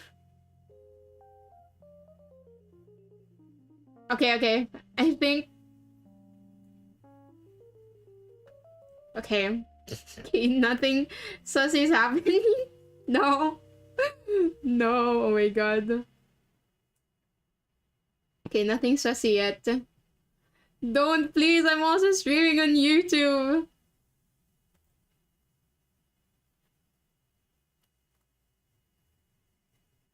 Okay. Where's the game? I lost it. Okay. I love you. Whoa, stop, stop. He's going very fast, and not to invalidate the redhead's feelings or words, but you don't think he means it. He's only known you for a few days. I've wanted you since I saw you at the hotel. I love you, I love you, I love you so much. Damn, he's crazy, but you like that? No, I do not like that. MC, stop putting words in my fucking mouth. Then Unum suddenly stops. Ah, shit. Forgot about consent. I think it's something important for you humans. Indeed, it is important. You have to give him points for keeping that in mind. Yes, everybody, consent is important. Can we proceed? Wait. Oh my fucking god, dude. If this is actually sussy. Okay, let's take... Guys. Okay, this is for my eyes only. Ask what he means. Okay, let's just continue. Alright. Uno slowly runs his hands across his chest. And gently he removes something shiny from it. It is transparent. It's a transparent spear dripping with a gold-like liquid. I have to place this inside your chest and then remove it. It's my essence, so we must do it carefully. He says, smiling tenderly. Unum's probably not thinking what you're thinking of. After all, Unum isn't. Oh. Okay. Okay. Okay. So it's not sussy. It's not sussy. My mind... The game was just baiting us. Okay. This is what you guys missed. Okay. Uno slowly runs his hand across his chest. And gently removes something shiny from it.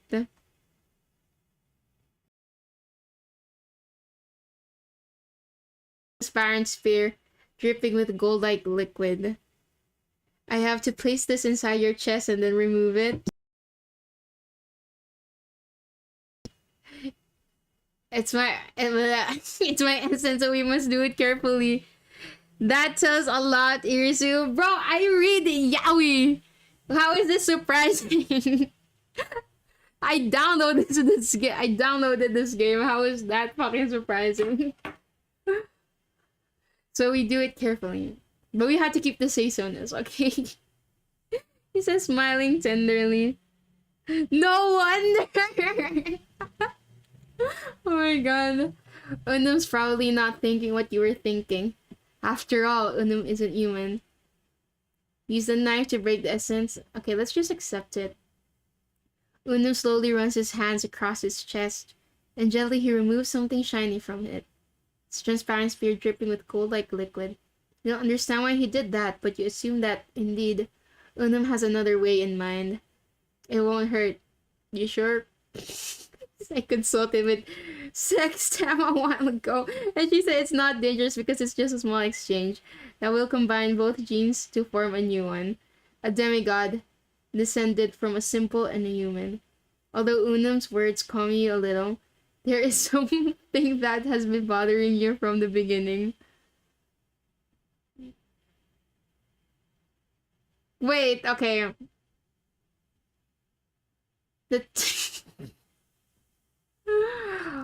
I'm assuming if you go with the first choice, it means that you're a male MC, and if you go with the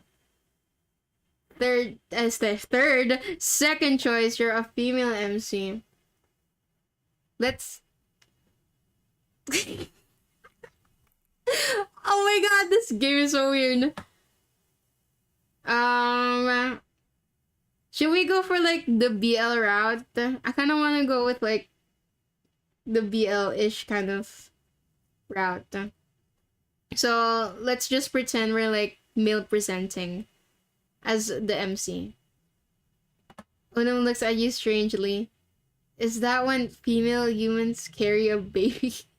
You nod your head and Unum does nothing but laugh. That won't be a problem. Whether you're biologically capable of carrying a baby or not, it won't matter because there's no need to use you as an oven. Whoa, okay, I'm preg, I see. Do what you want.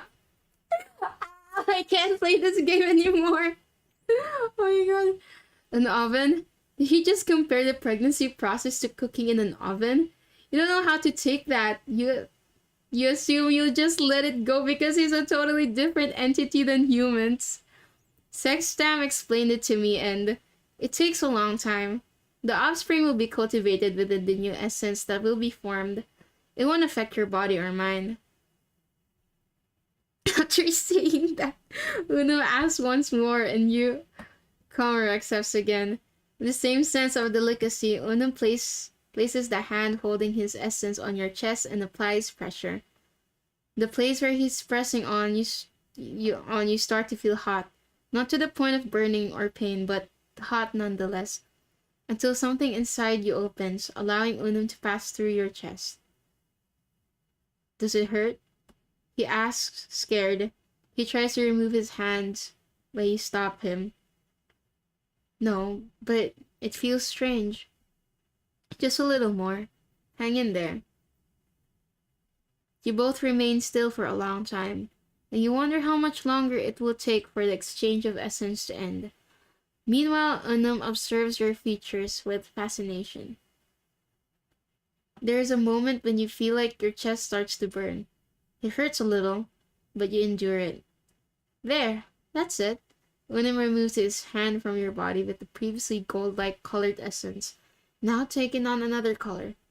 Unum examines it before giving you a smile that shows all his teeth.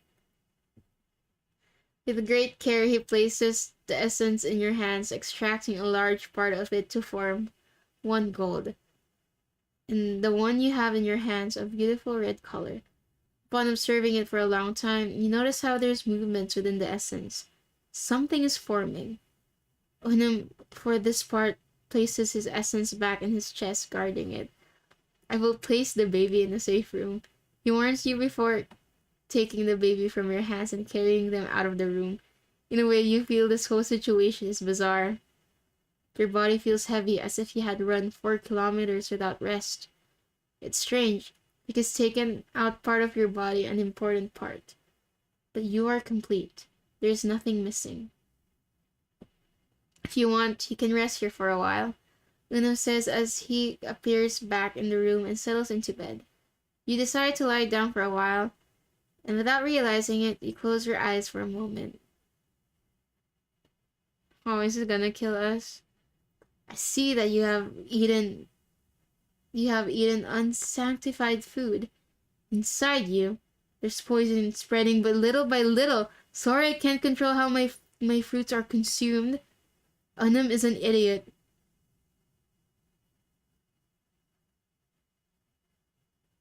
Is it the pancake we ate earlier? You wake up suddenly feeling a drop of cold sweat running down your neck. And the first thing you see is Unum looking at you closely, almost inspecting you. Your breathing is constant when you rest. Impressive. Honestly, you'd rather him make these kinds of comments than have him freak out for 5 minutes wanting to break you into pieces to discover how your body works. Have you been watching me while I sleep? Yes?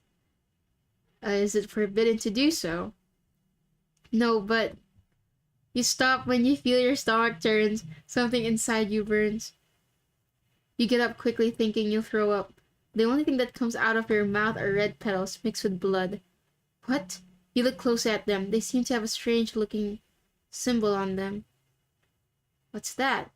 You don't have time to think for a moment because a coughing attack stops you. Something scratches your throat. Irisu? Don't tell me you gave them food. Eliana?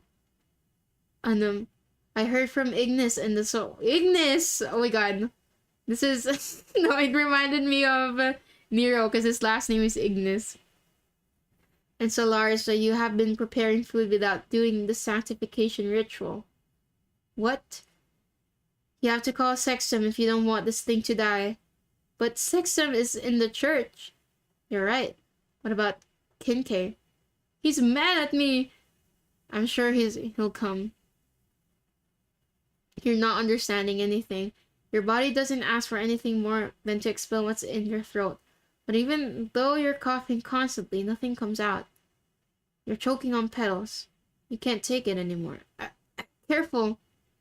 The woman tries to go towards you but can't catch you when you fall from the bed to the floor. The fall is so strong that it makes your bones ache. The air that enters your lungs is not enough to keep you conscious. You fall unconscious. You feel hands grab you by force trying to pull you down. Something prevents you. And electricity runs through your body. Open your eyes, but the light is too bright. You're going to die? William's voice is heard in the distance. If this one dies and you blame me again, I already apologized, only because Miss Ignis told you to. The shouting is what brings you back to life. You open your eyes and the first thing you see is an unknown entity that has one hand holding you by the shoulders, the other hand carefully touching your stomach. How the hell did they eat something unpurified? Your stomach churns again as the entity's hands gently squeezes a specific area. You can't help but drop to the ground to expel more red petals. Shit. Was it necessary to purify the food? Are you missing neurons or something? Tria has said 1,000,000 times what's happening to her fruits and you have no idea? Your wives need to eat and you have no idea? I don't know how to cook. They are the ones who cook. So I didn't know that you have to purify food. You are so fucking stupid. Your eyes can't stay open. You stop listening to what's happening and fall back into a deep sleep. The increase in temperature is what wakes you up. You feel a thick drop of sweat running down your forehead. You want to go back to sleep again when you're very tired. You should be grateful that this thing's biology and mine are very similar. Have you done this before? Of course. You can't be everywhere at once. There's always the chance that one of my children might eat a fruit that wasn't sanctified.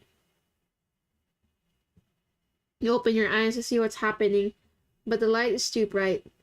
Oh, Kincaid, it's working. Uno says as if he can't believe it. Kincaid clicks his tongue, exasperated. Don't shout! We still need to extract the main rose. Strange sensation forms on the skin covering your abdomen. Something is pushing its way up from your stomach with urgency. It doesn't hurt, but it feels uncomfortable. Spit it out here. Your vision is filled by a hand waiting with an open palm for something. And that something doesn't take long to arrive as you throw up a perfectly intact rose from your mouth. It's disgusting, but judging by Kincaid's face, he doesn't think the same. In fact, he looks completely indifferent, as if he doesn't care about holding a rose covered in saliva and gastric juices, as if he had done this countless times before. It's exactly the same. I really don't understand the difference between mine or Sextum's. Their biology is very similar. Yours don't think. Anam replies playfully. You're the one who doesn't think. Kincaid quickly stands up and grabs Anam by his clothes. The redhead just laughs, downplaying Kincaid's anger. If I hear you say that one more time, I swear I'll break that hybrid you're hiding. His smile vanishes completely as he looks down at Kincaid, utterly serious. Huh? Then how do you know about them? I can hear another heartbeat besides this human's. Anam remains still, staring intently at Kincaid. Whether due to the difficulty of holding his gaze against the sun or simple discomfort, Kincaid clicks his tongue, letting go and pushing him away. I suppose Septum has already told you that I'll be the one making the change? Yes. Then, Unam smiles again. Do you want to see them? No thanks, I'll return to my domain. If you need help in any unfamiliar situation, you can call me or Sextum. We are all aware about this. Without another word, Kincaid leaves the room. Unum remains thoughtful for a moment before giving you a knowing look. Now comes the hard part, cultivating God. What? You have to cultivate this God until it's completely ready. But I'm going to need your help. I still don't understand how organic life goes through change that allows it to grow and improve. I've never seen it for myself. So I suppose you know a little more about this. You'll do whatever it takes to save your skin, and if that means playing happy family with the sun god, you'll do it without hesitation. I don't know much either. Oh, I don't know much either, bro. Oh, don't worry. We'll both support each other with this. After all, this god is neither completely human nor entirely a symbol. It will be the best of both worlds. The day passes quickly, and incredibly, you find yourself accompanied by Unum and his wives. Even though the heat is becoming increasingly hard to bear, it's nothing that can truly hurt you. A little heat doesn't kill anyone, right? You look around and see 3 pairs of eyes fixed on you. Eliana, Ignis, and Solaris. Even though they stare at you as if they wanted to devour you, they remain quite respectful and calm, unlike Unum. Unum asks his wife to show him how to purify food, because according to him, both you and the baby should eat without worrying about poisoning from Tria. You have to bring your hands together around the fruit and you must sing the essence of Tria. Without further explanation, Ignis starts singing in the language you do not understand. Both you and Unum stares in amazement as the fruit begins to glow. Then you witness the seal shattering in midair. When Tria's seal is broken, the fruit can be consumed. Maybe the little god doesn't face us more. What? I can't read. The little god doesn't face us mortal risks as Irisu when eating unsanctified fruits, but the risk is always there. Maybe it's like us. Don't assume without knowing, dears. Today we'll cook, but starting tomorrow you'll do it. You'll cook for everyone. For a moment, you think she's talking to you, but then you realize that Eliana's eyes fixed on Unum. So pay attention. After an intense cooking class where you have to constantly redirect Unum's attention to the explanation, everyone gathers around the table to eat. Then you all begin to eat. The atmosphere is homely, even more so than your mind could imagine, and that scares you a little. Unum's wives talk a lot, too much, so much that you struggle to follow them, though Unum doesn't. He pays attention to everything they say, occasionally asking questions, but never interrupting. You're in a daze. Tomorrow, we'll go with Dway to check on Orion's belt. It's been a long time since you've been here. I don't think that Dway refers to you by your assigned names. You're no longer her property. Yes, we are. Unum, we've already talked about this. Unum lets out a sigh, clearly displeased and overwhelmed by the situation. I still don't understand how it doesn't bother you. You are free. You're no longer under anyone's command. That only applies when Dway isn't around, and we still have responsibilities. But we don't mind, Unum. Eliana takes Unum's hand tenderly, caressing the back of it with her thumb. Unum, on the other hand, swallowed his words, choosing not to argue any further. By the time you're finished, Unum and you clear the dishes to wash them, while the wives say their goodbye and wish you good night.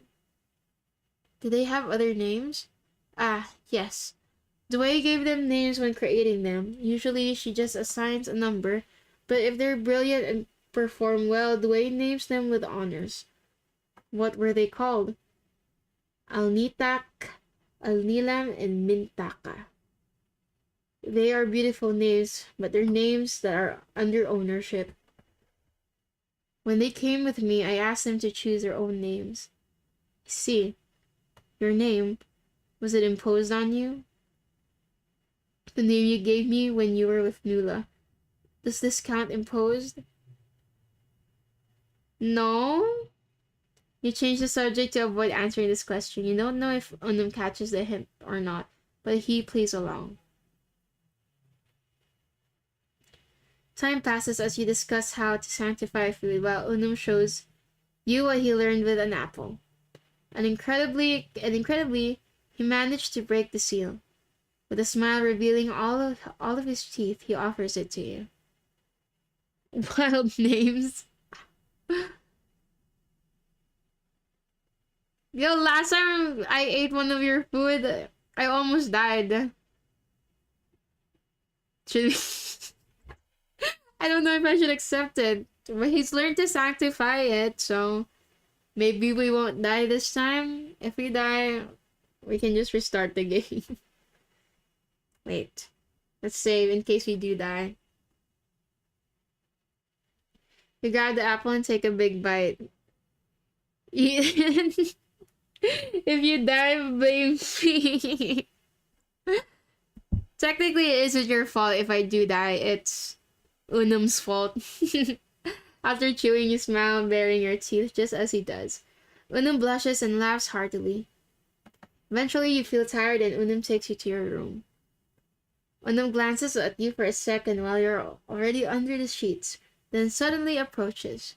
When you sleep, what does it feel like? It's a bit difficult to answer with his face so close to yours. How do you answer someone who can't or doesn't need sleep? Explain in a simple way. You don't want to confuse him by delving into convoluted or hard-to-explain concepts like sleep phases and why dreams exist. He drugged the apple? I don't think he's smart enough to drug the apple. Maybe you can explain that another day. So you simply reply with what it feels like to sleep. Oh, this pose is cute. What the fuck? Can I press this? Oh no, I can't. You notice Unum reclining on the bed, watching you with his eyes wide open. His attention is entirely on you, catching every word you utter, just as you did when his wives were talking at the table. Yeah, he does look cute. I mean, can I? What is Q save? Quick save complete. Oh, it's quick save. Wait. I want a picture of this. How do I get rid of the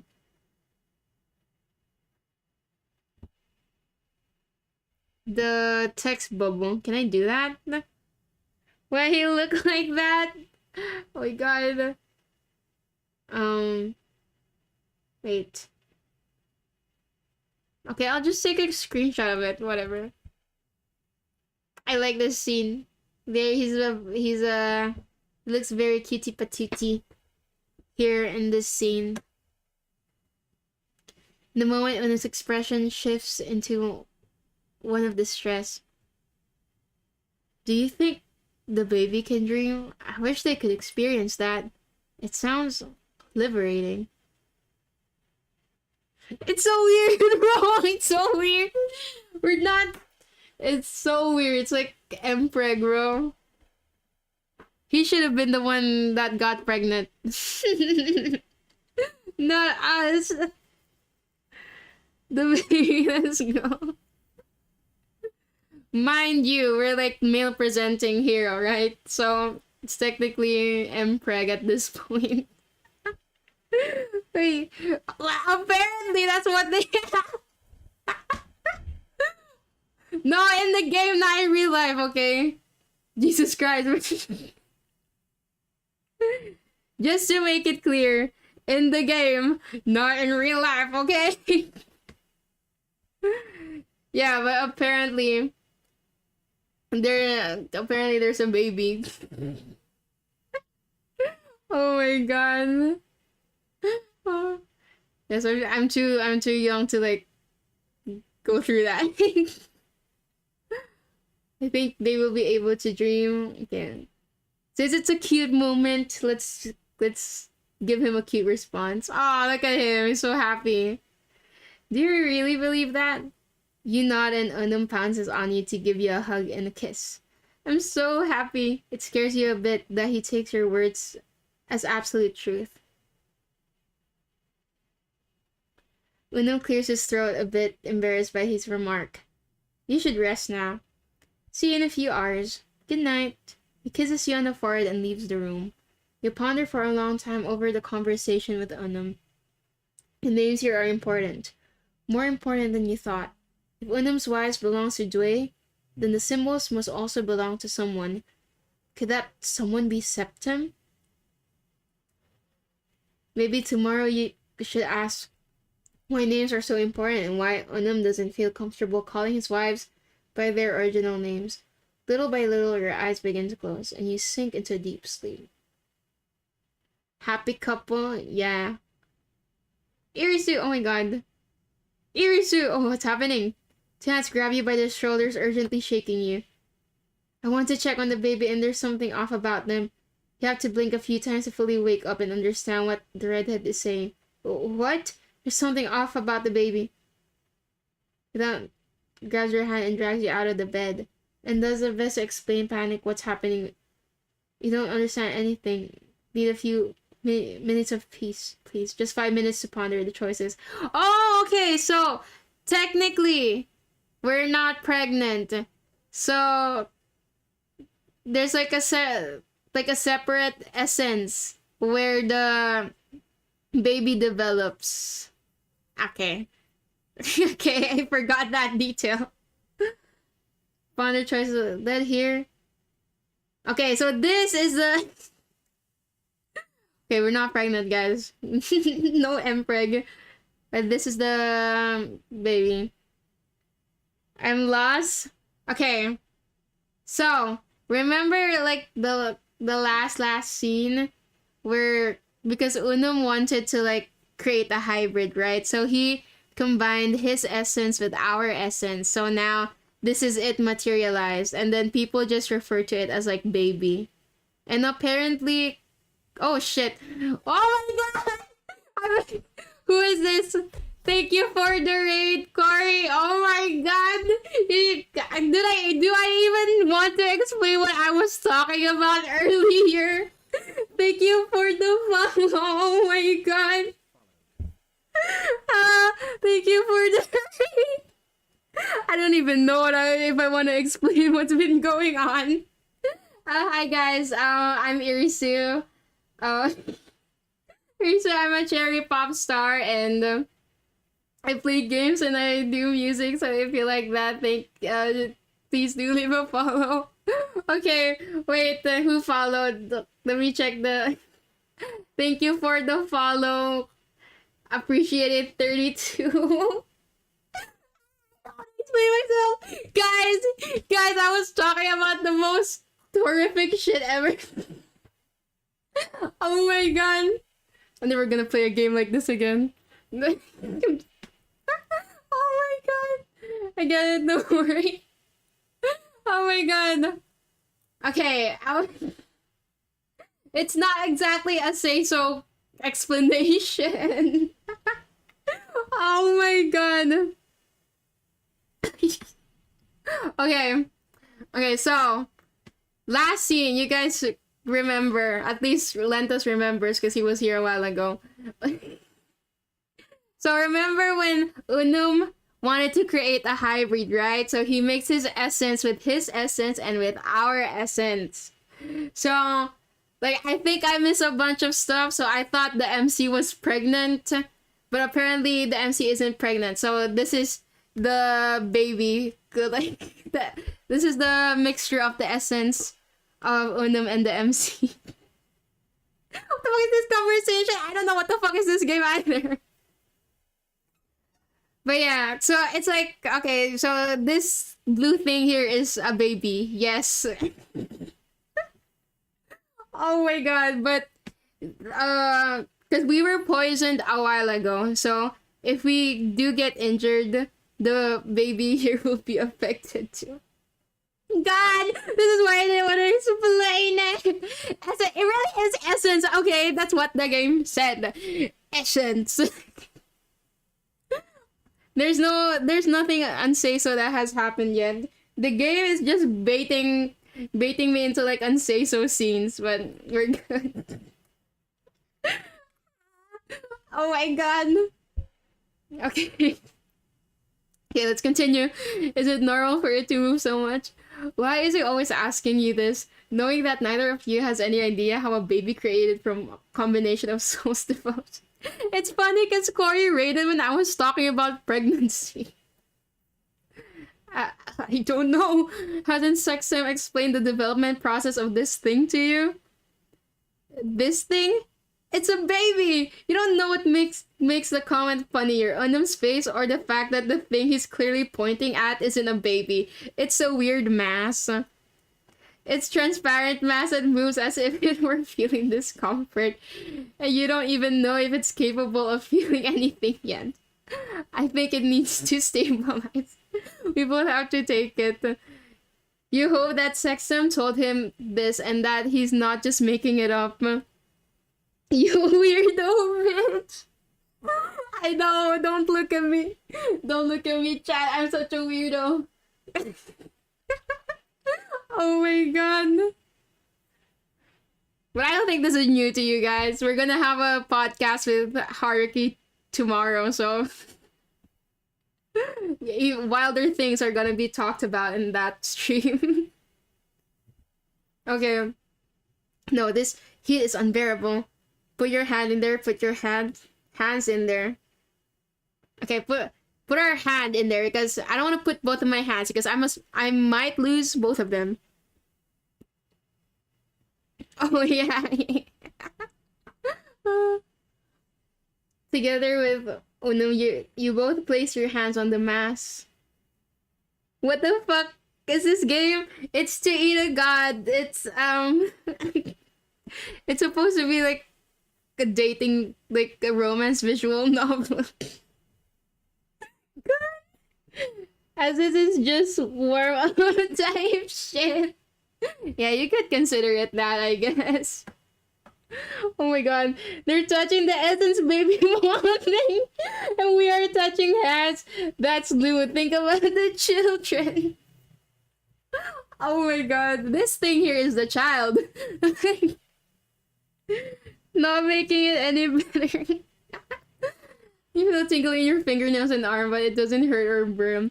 So this is like the birth of a star. You're unable to answer Unum as a flash clouds your eyes. It's so bright that you have to shut them tightly to avoid blindness.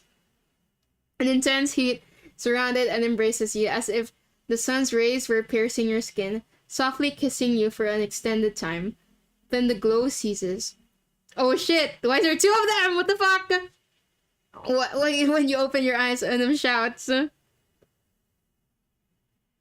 Head holding you. Did it split?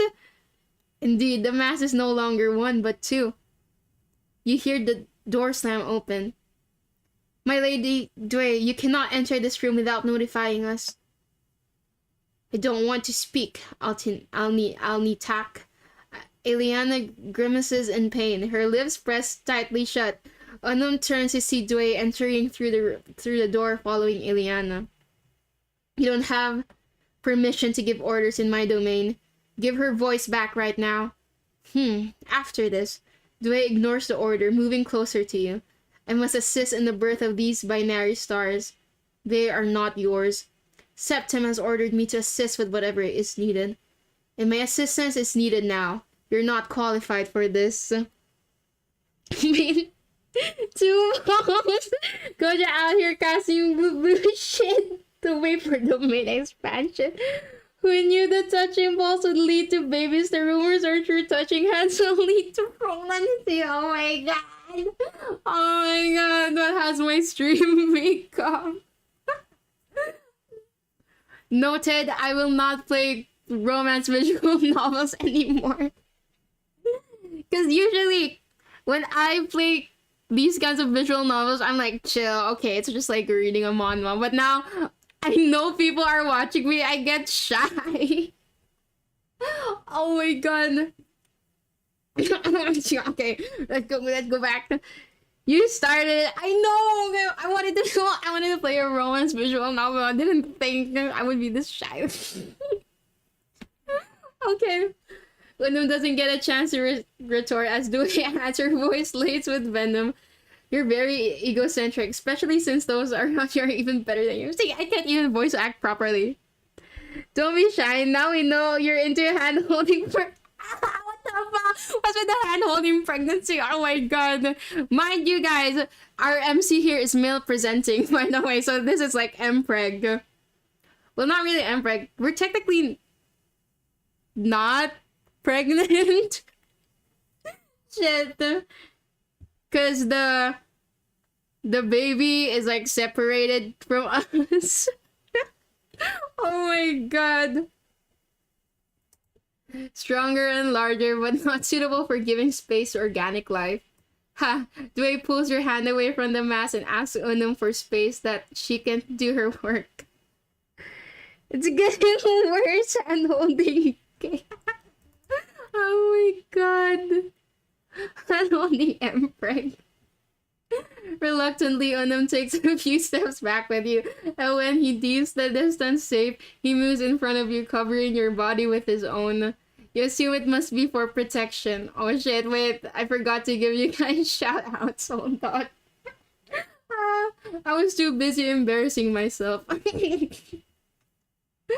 thank you, Corey, for the raid. If I was MC, I'd do it too, low-key. You want Empreg? You want to be Empreg Lentus? Oh shit. There we go. And then Lentus.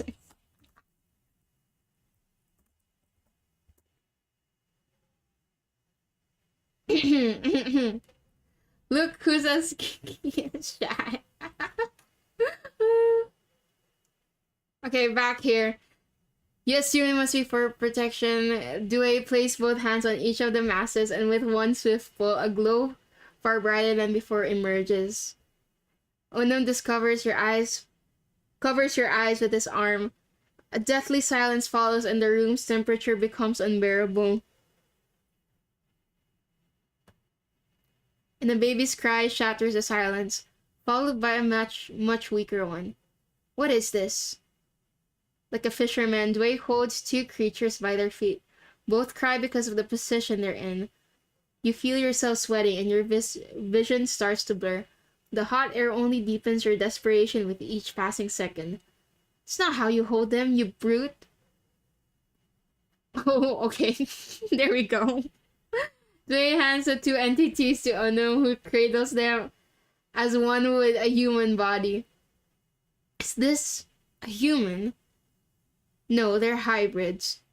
I thought a god, already ready to claim their rank, would emerge from here.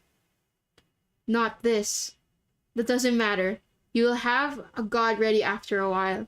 I suppose Septim knows you're playing at being human. Dway watches the small entities in Unum's arms. The atmosphere is tense. They're yours. You need to give them names. Now. What the fuck? Why is she pressuring us? You can't take it any longer. Unum seems to notice how unwell you are. With a tremor of nervousness in his voice, he asks you to leave the room for a moment. He gestures for you to step out into the garden for some fresh air. And you do so without a word of protest. Do I have no say in this? What the fuck? You trudge towards the door leading to the garden and sit down on one of the nearby benches. Lift, fall, and right fall. That's crazy. You take a deep breath and close your eyes. Here the air is fresh and you don't feel your lungs burning as you breathe in. You glance at your hands and something starts to worry you. It's not their color, since Septim also bears those marks. No, what worries you is that you've begun to feel less in them. You have no sensation in your fingertips. The sensitivity in that area is almost non-existent. Although you can move your fingers, something inside tells you that sooner or later you'll lose that ability. If you tell Unum about this, will he be able to help you? Honestly, Unum doesn't seem so frightening now, but you suspect it's because you've been with him for a while, and perhaps you've grown accustomed to his odd presence and personality. He's not bad, just peculiar, and a bit violent when he's hungry. Could it be viable for you to stay here? If you try to escape, will you have any other option to survive?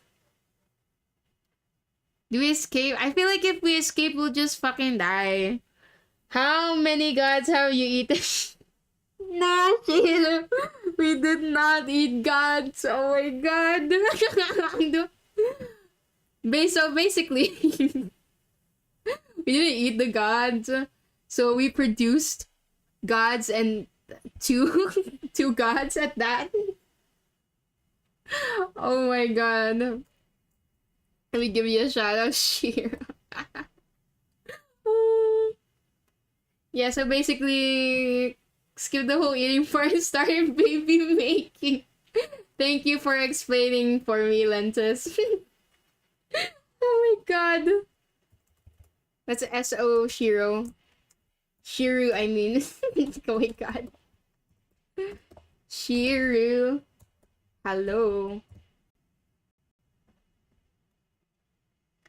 There we go.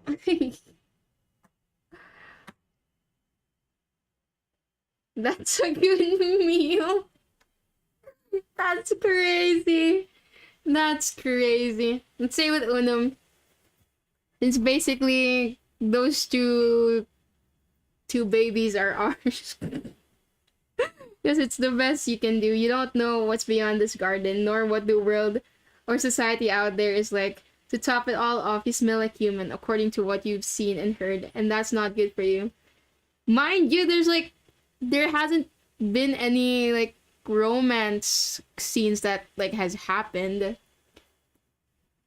Just us almost dying. You're an easy target. Do you already have permission to be outside? You recognize that voice. Oh my god, it's Septim. You lift your gaze and you see Septim standing next to you, looking over your shoulder. Let's greet him. Although my league got exposed, maybe some find those romantic too? Almost dying? Are you into that, Shiro? Are you into getting killed? Good morning. Septim smiles contentedly. Answer my question. Oh, he's mad. Oh, right. Unum asked me to go out for some air. Those hands have seen better things. Yeah. The room we were in wasn't very pleasant. Too much heat. I imagine humans can't withstand the power of so many stars for very long, let alone newly formed stars. If you hadn't gone out, you'd probably be dead by now.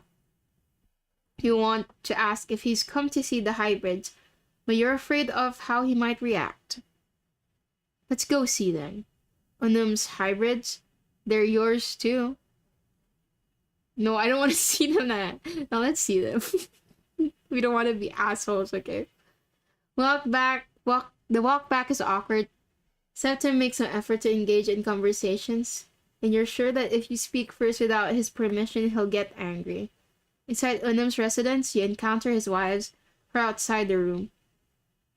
Noticing Septim's presence, all three lower their heads in greetings. Tak, has the situation stabilized? Eliana remains silent, and Septim appears to understand why, as he gestures with his hands. Her lips relax and she replies, Lady Due has stabilized the new stars. It is now safe for Irisu. Seems like the gods are here to eat us instead. Yeah, that's what the people have been doing here. They're trying to eat us, but I think these aren't gods. They're called symbols, and they represent something. It's in the history. Wait, let's check. Oh, never mind. I thought it was like history of like the whole story. The door to the room opens by itself and Septim makes his way through.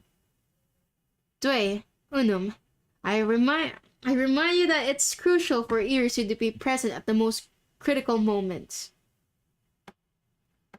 I will not tolerate them being taken away from them again.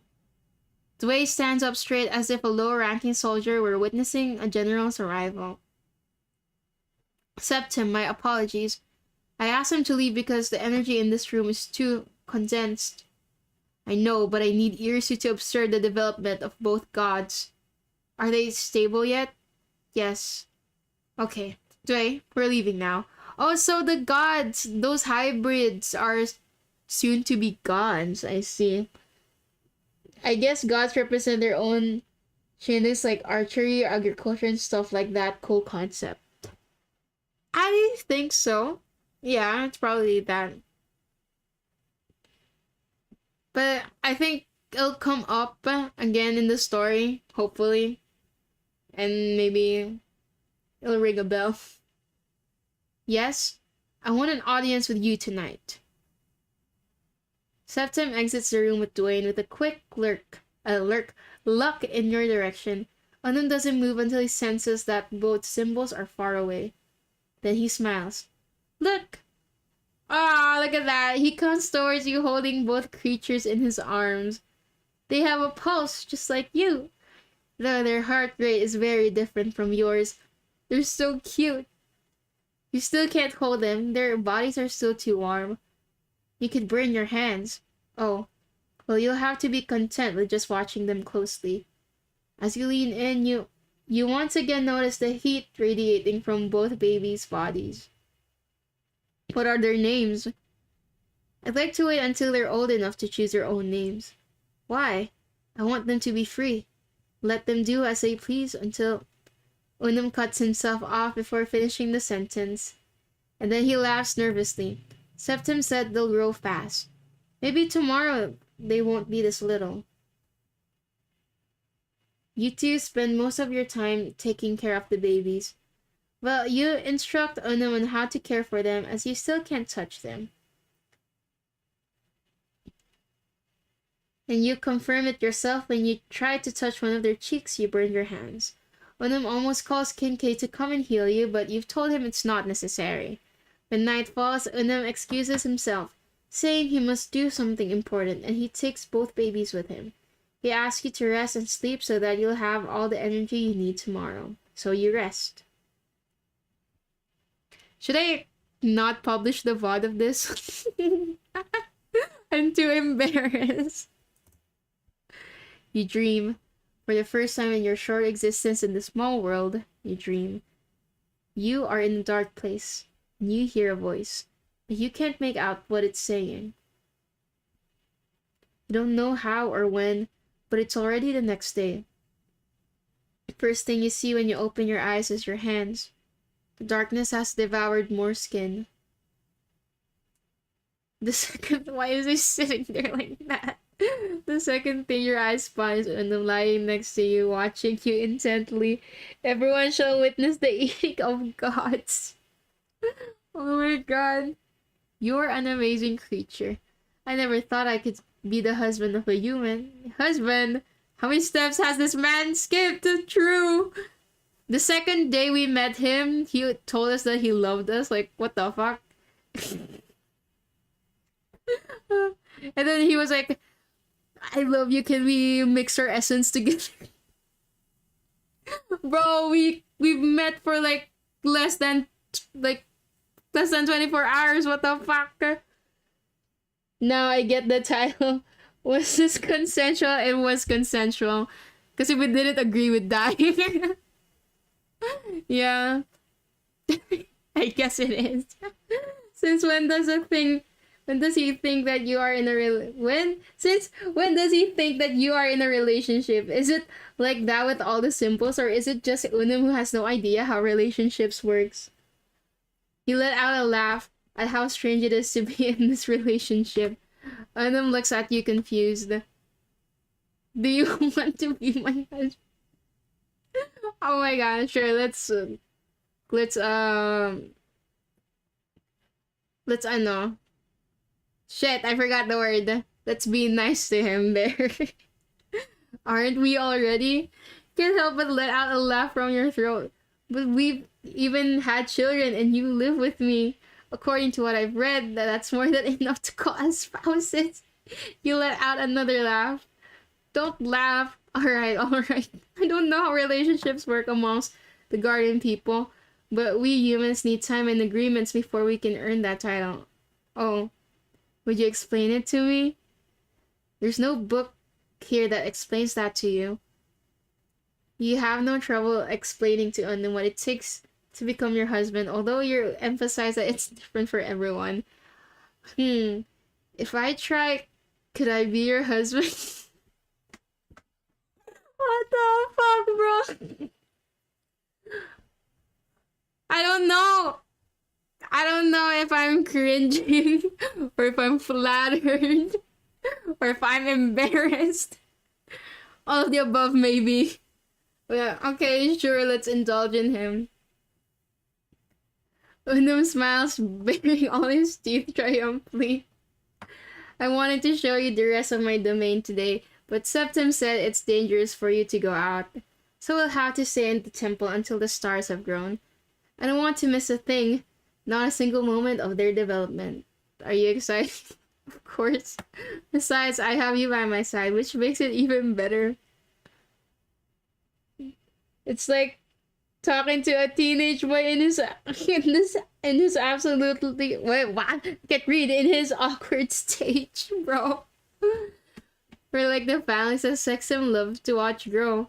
Oh, we could invite her when she finishes her prayers. Onum gets out of bed and looked at you excitedly. The girls are taking care of them while we make breakfast. Wow, it seems that Onum is taking Eliana's word seriously. Incredible. He walked to the kitchen and Unum performs the sanctification ritual before starting to prepare breakfast. You help him with some tasks, but he does most of the work precisely, replicating what the girls prepared the day before. And after a while of cooking, breakfast is ready. Pumping out his chest, Unum looks at the results with pride, but instantly he deflates like a balloon. I miss watching my wives cook. I see, you did quite well. Solaris enters through the door with a half smile. It seems that now you'll be the one in charge of cooking, dear. Only if you join me. We'll think about it. Do you need help setting the table? Yes, please. It's strange. This is totally strange. You never imagined that living with them would be so normal. Where did that Unum so overexcited about everything go? The one who used to try to attack you at the slightest reaction of your own body. Hello? Wait, let's see. Hi, oh my god, hi, Kanai. Am I pronouncing your name right? Is it Kanai? Kanai. Welcome, Raiders. Hello. Thank you for the raid. Let me introduce myself. Hi, I'm Irisu. I'm a cherry. Well, I'm a cherry pop star. I'm a cherry pop star. I play games and I do music. I sing and all that shit. Yes. Hello, how is it going? It's going fine. We're playing a visual novel, To Eat a God. So, my god, I even want to explain what was happening earlier. Chat, please explain to the readers what happened.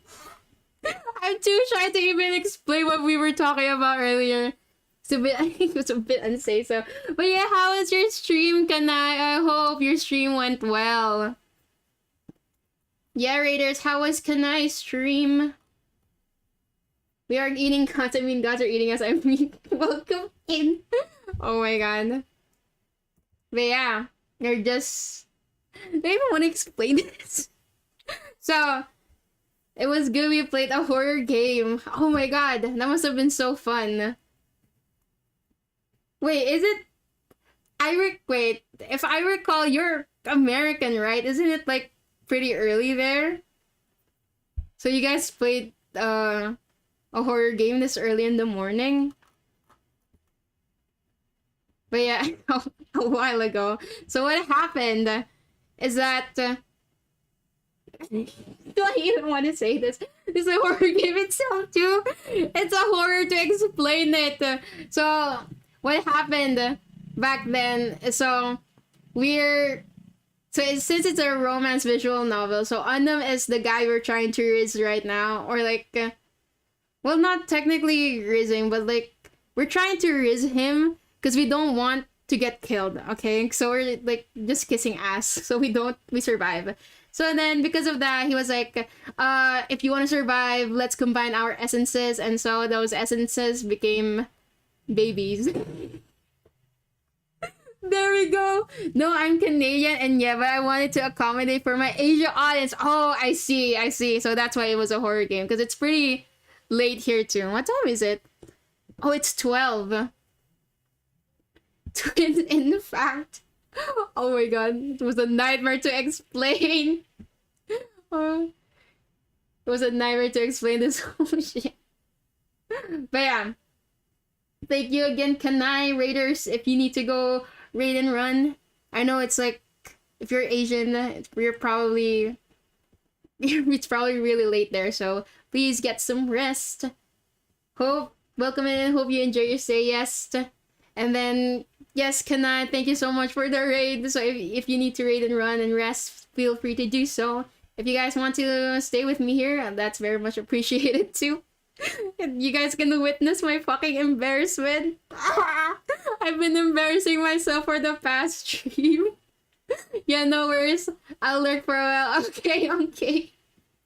Thank you for the lurk. Oh my god. Why is it when I'm streaming, when I'm in like what the fuck, I can't even speak. Why is it when I'm streaming something embarrassing, people start raiding in, bro? Oh my god, I remember I was talking about Empreg and someone raided in, like, bro, why is the timing always like that? Okay, chill, Irisu, chill. Go back to your game. Alright. The one who used to try to attack you at the slightest reaction of your body. What's the catch?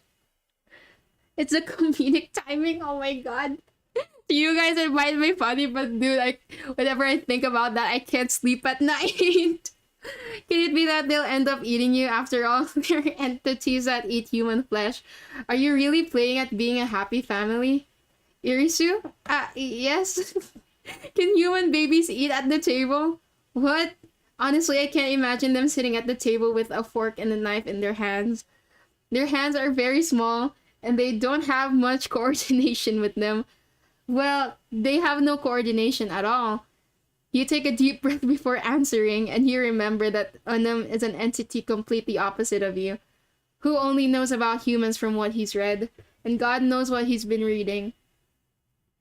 Days pass quickly, faster than you'd care to admit. With Unum and his wives at home, there's never a moment where you're all alone. There's always something to do, and it's always something pleasant. Well, not always. Yet to find the romance in this.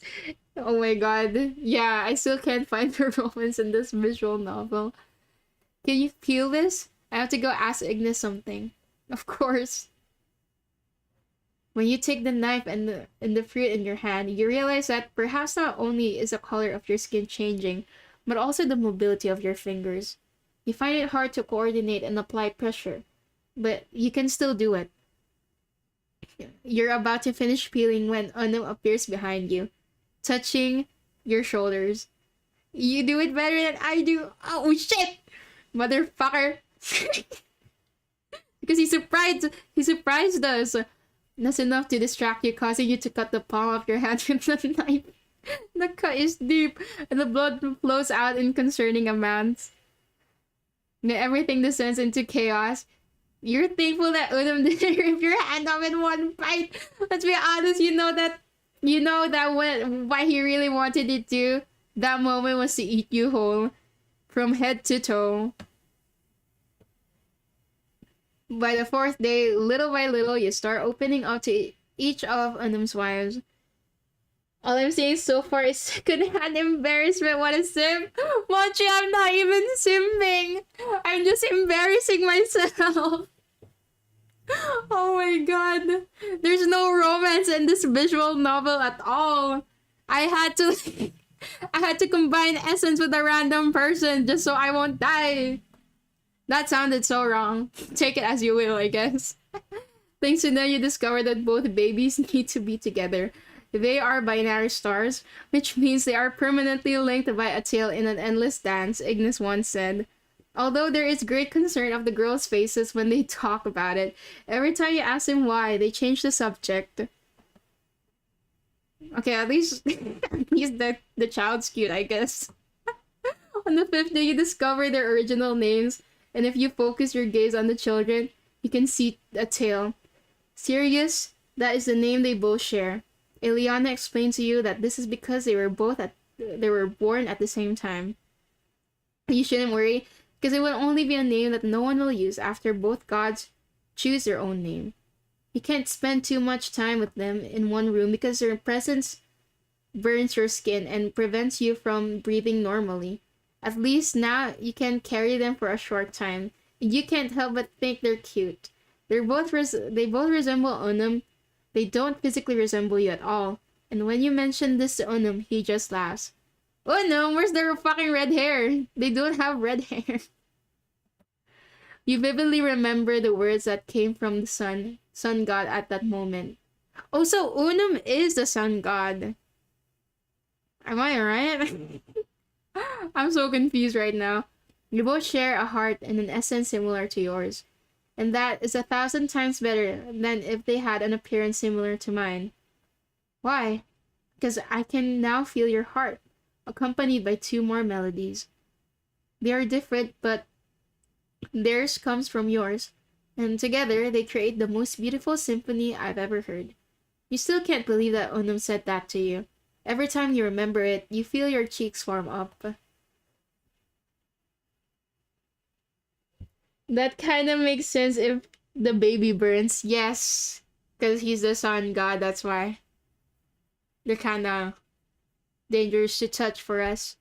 On the 7th day, a Sunday, Septem comes to see your babies. He looks at them for just a second and then turns his gaze to you. Your hands. It's nothing. I'll find a solution for that. Without explanation, he leaves. Arson at a young age? Crazy. You're not even like 1 year old and you've committed arson already.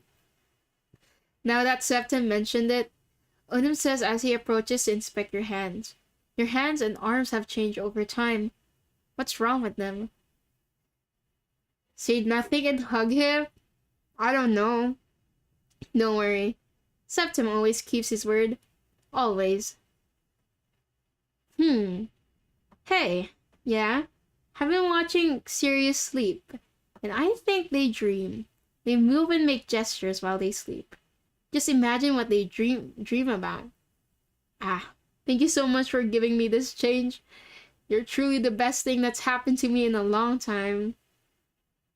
Onum starts to move closer to wrap you in his arms. He's so tall and his build is so massive that you can't help but feel dwarfed in comparison.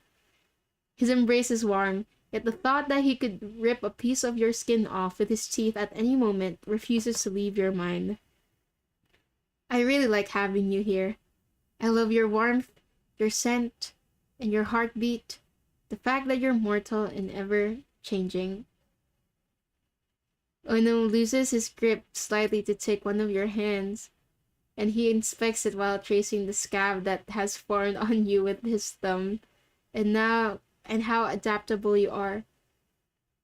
Let me go, please? What? Yes, thanks. Wait, let me save this. I feel like it's gonna kill us. Let's not say anything. Oh shit, what the fuck? Without warning, he takes your hand to his mouth and licks it. Your hand is racing. You're not sure if it's from fear or something else. His face draws dangerously close to you. But you also make me want to devour you. Remember that you cut yourself peeling the fruit with a knife? It was terrible. If I didn't like you so much, I probably would have gutted you right then. What kind of comment is that? And why does he say it like it's a compliment? But don't worry, I'll take care of you. What the fuck? Get me away from this man. Get me away, please. There's a Doki Doki that's... Oh my god. Guys, it's not Doki Doki. I literally want to get away from this man. He's gonna kill me. No further explanation than a smile. Unum pressed a kiss to your lips. Shut the game down. We have to burn this. Oh my god. Days pass and you find it hard to believe how quickly the children grow. You've gotten used to calling them the children instead of their original names. Now that they can walk, you spend most of your day in the garden with them, since it's still too dangerous to be indoors with them for long periods of time. The energy they release is very unstable and dangerous for a body like yours. Oh wow, okay. They're adorable. It's adorable to see them playing and interacting with each other or with the girls. Yet there's something that's been worrying you for a while now. Something that neither Onum nor the girls have shown any interest in explaining or discussing. You assume it's normal, but it still worries you. And the more they grow, the more they tend to stick together, their tails entwined. They can spend entire days clinging to each other's tails.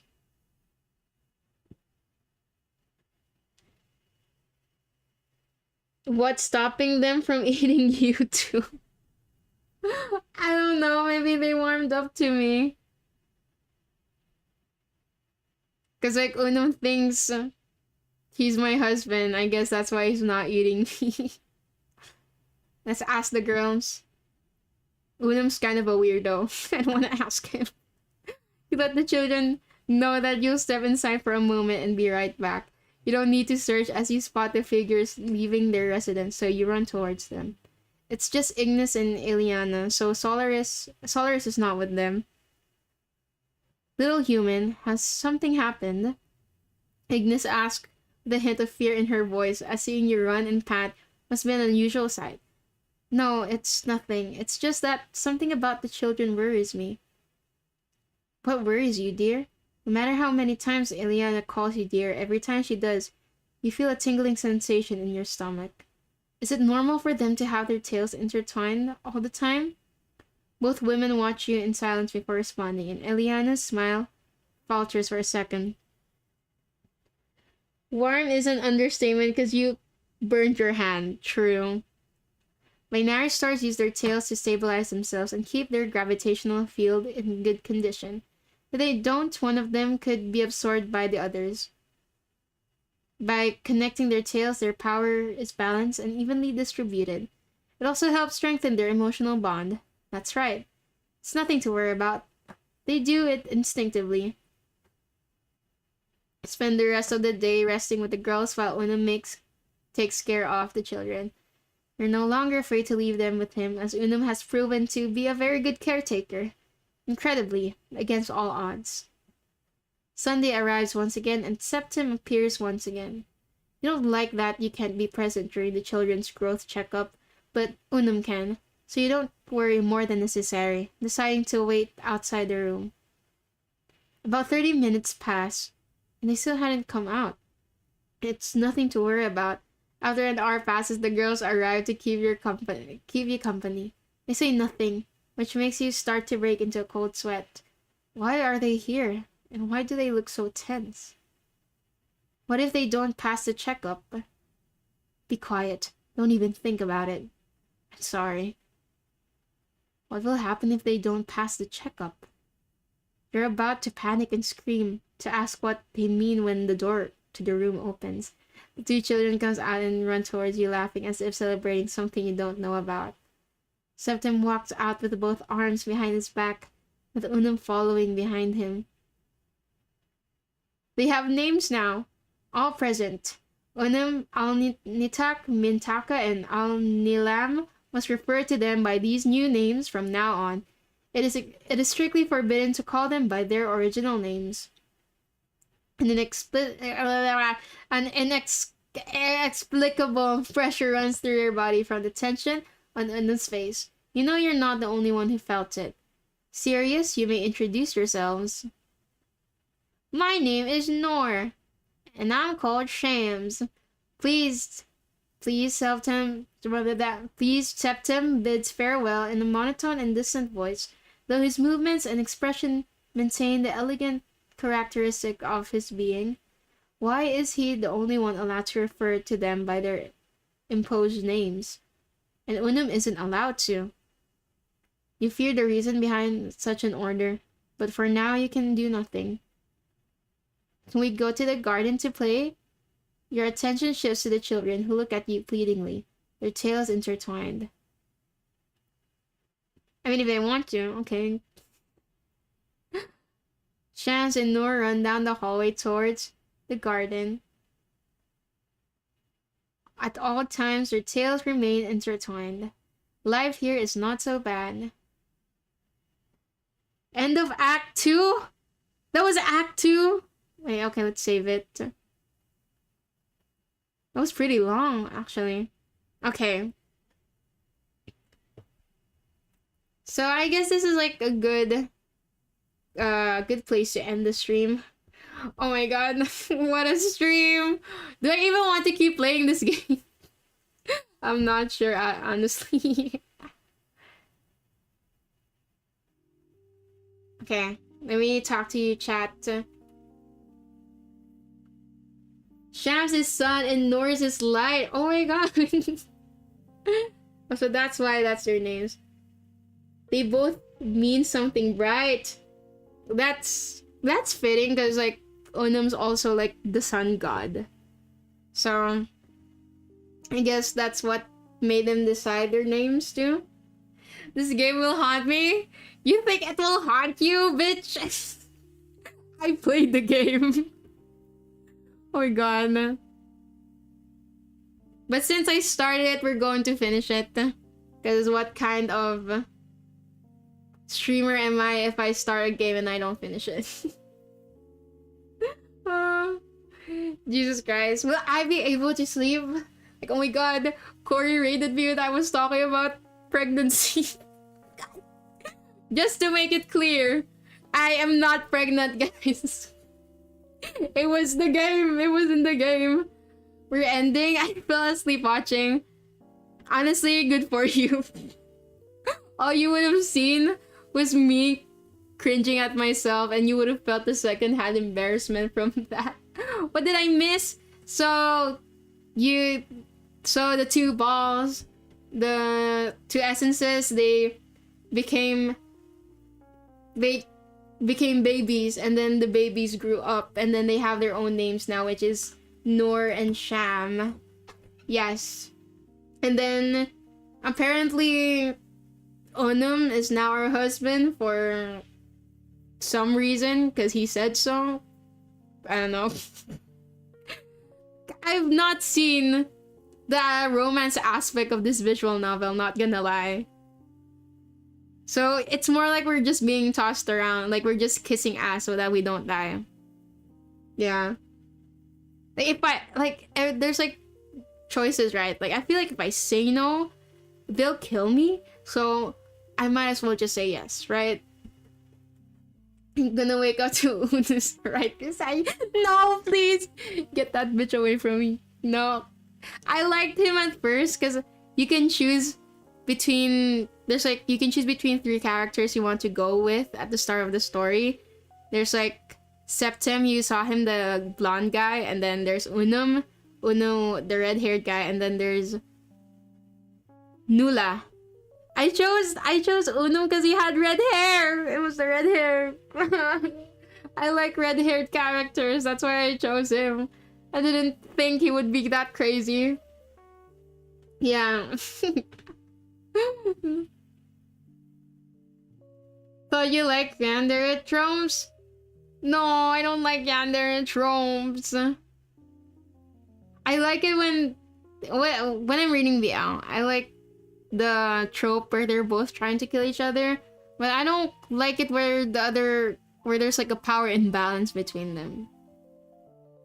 Every one of them feels like a red flag. Yeah, they're all literally trying to eat us. Like, bro. Like, that's the whole reason why we kept kissing ass, because they all want to eat us. Because at the end of the day, to them, we're just food. When I refused to, like, because there was a option to refuse Unum's offer to, like, combine essences. And then I pressed that and we died.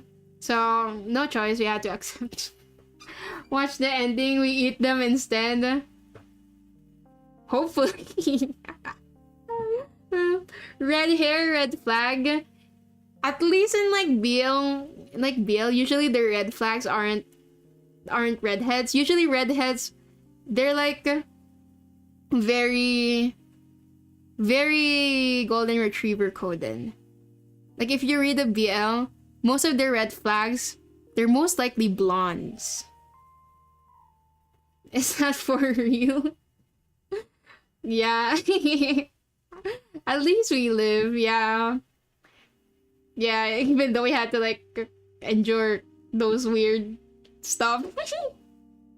Oh my god, guys. Have you seen Naruto's mother? No, I have not actually. Wait, let me search. Naruto's mother. Holy shit, she's a redhead! Kashina Uzumaki. Oh, damn. Okay.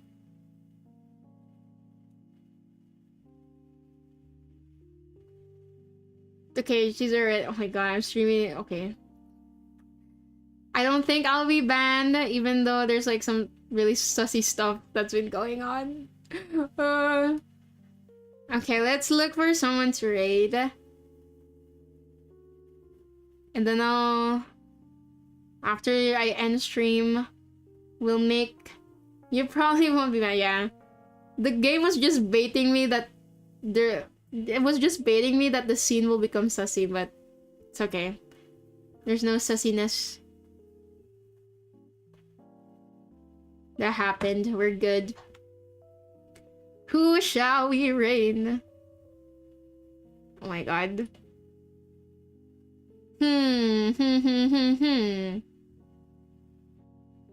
I've raided most of these guys already. Should we raid someone new? Huh. Let's see here. I'm gonna look for someone that we could raid. Do you guys like art? We could raid this person. Let me see. They're rigging something right now. Okay. Let's raid this person. If that happens... Oh, we played it safe. We're fine. Okay. We're gonna raid someone new. They're also an artist. Are they Filipino? They're also Filipino. Damn! Why did the Filipinos not fucking sleep? How long have they been streaming? Okay. Probably gonna stream for a while. Okay, there we go.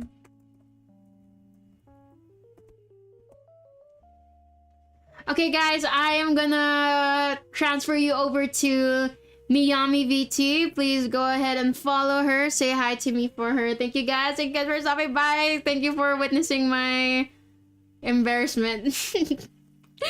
Bye-bye. Thank you for streaming. Thank you for stopping by. Try it. Thank you, guys. Bye-bye. I'll see you in the next stream tomorrow with Haruki. Please, wait, what? Yeah, tune in for the stream with Haruki because that stream is going to be super, super fun. Okay, we're rating in 7, 6, 5, 4, 3, 2, 1.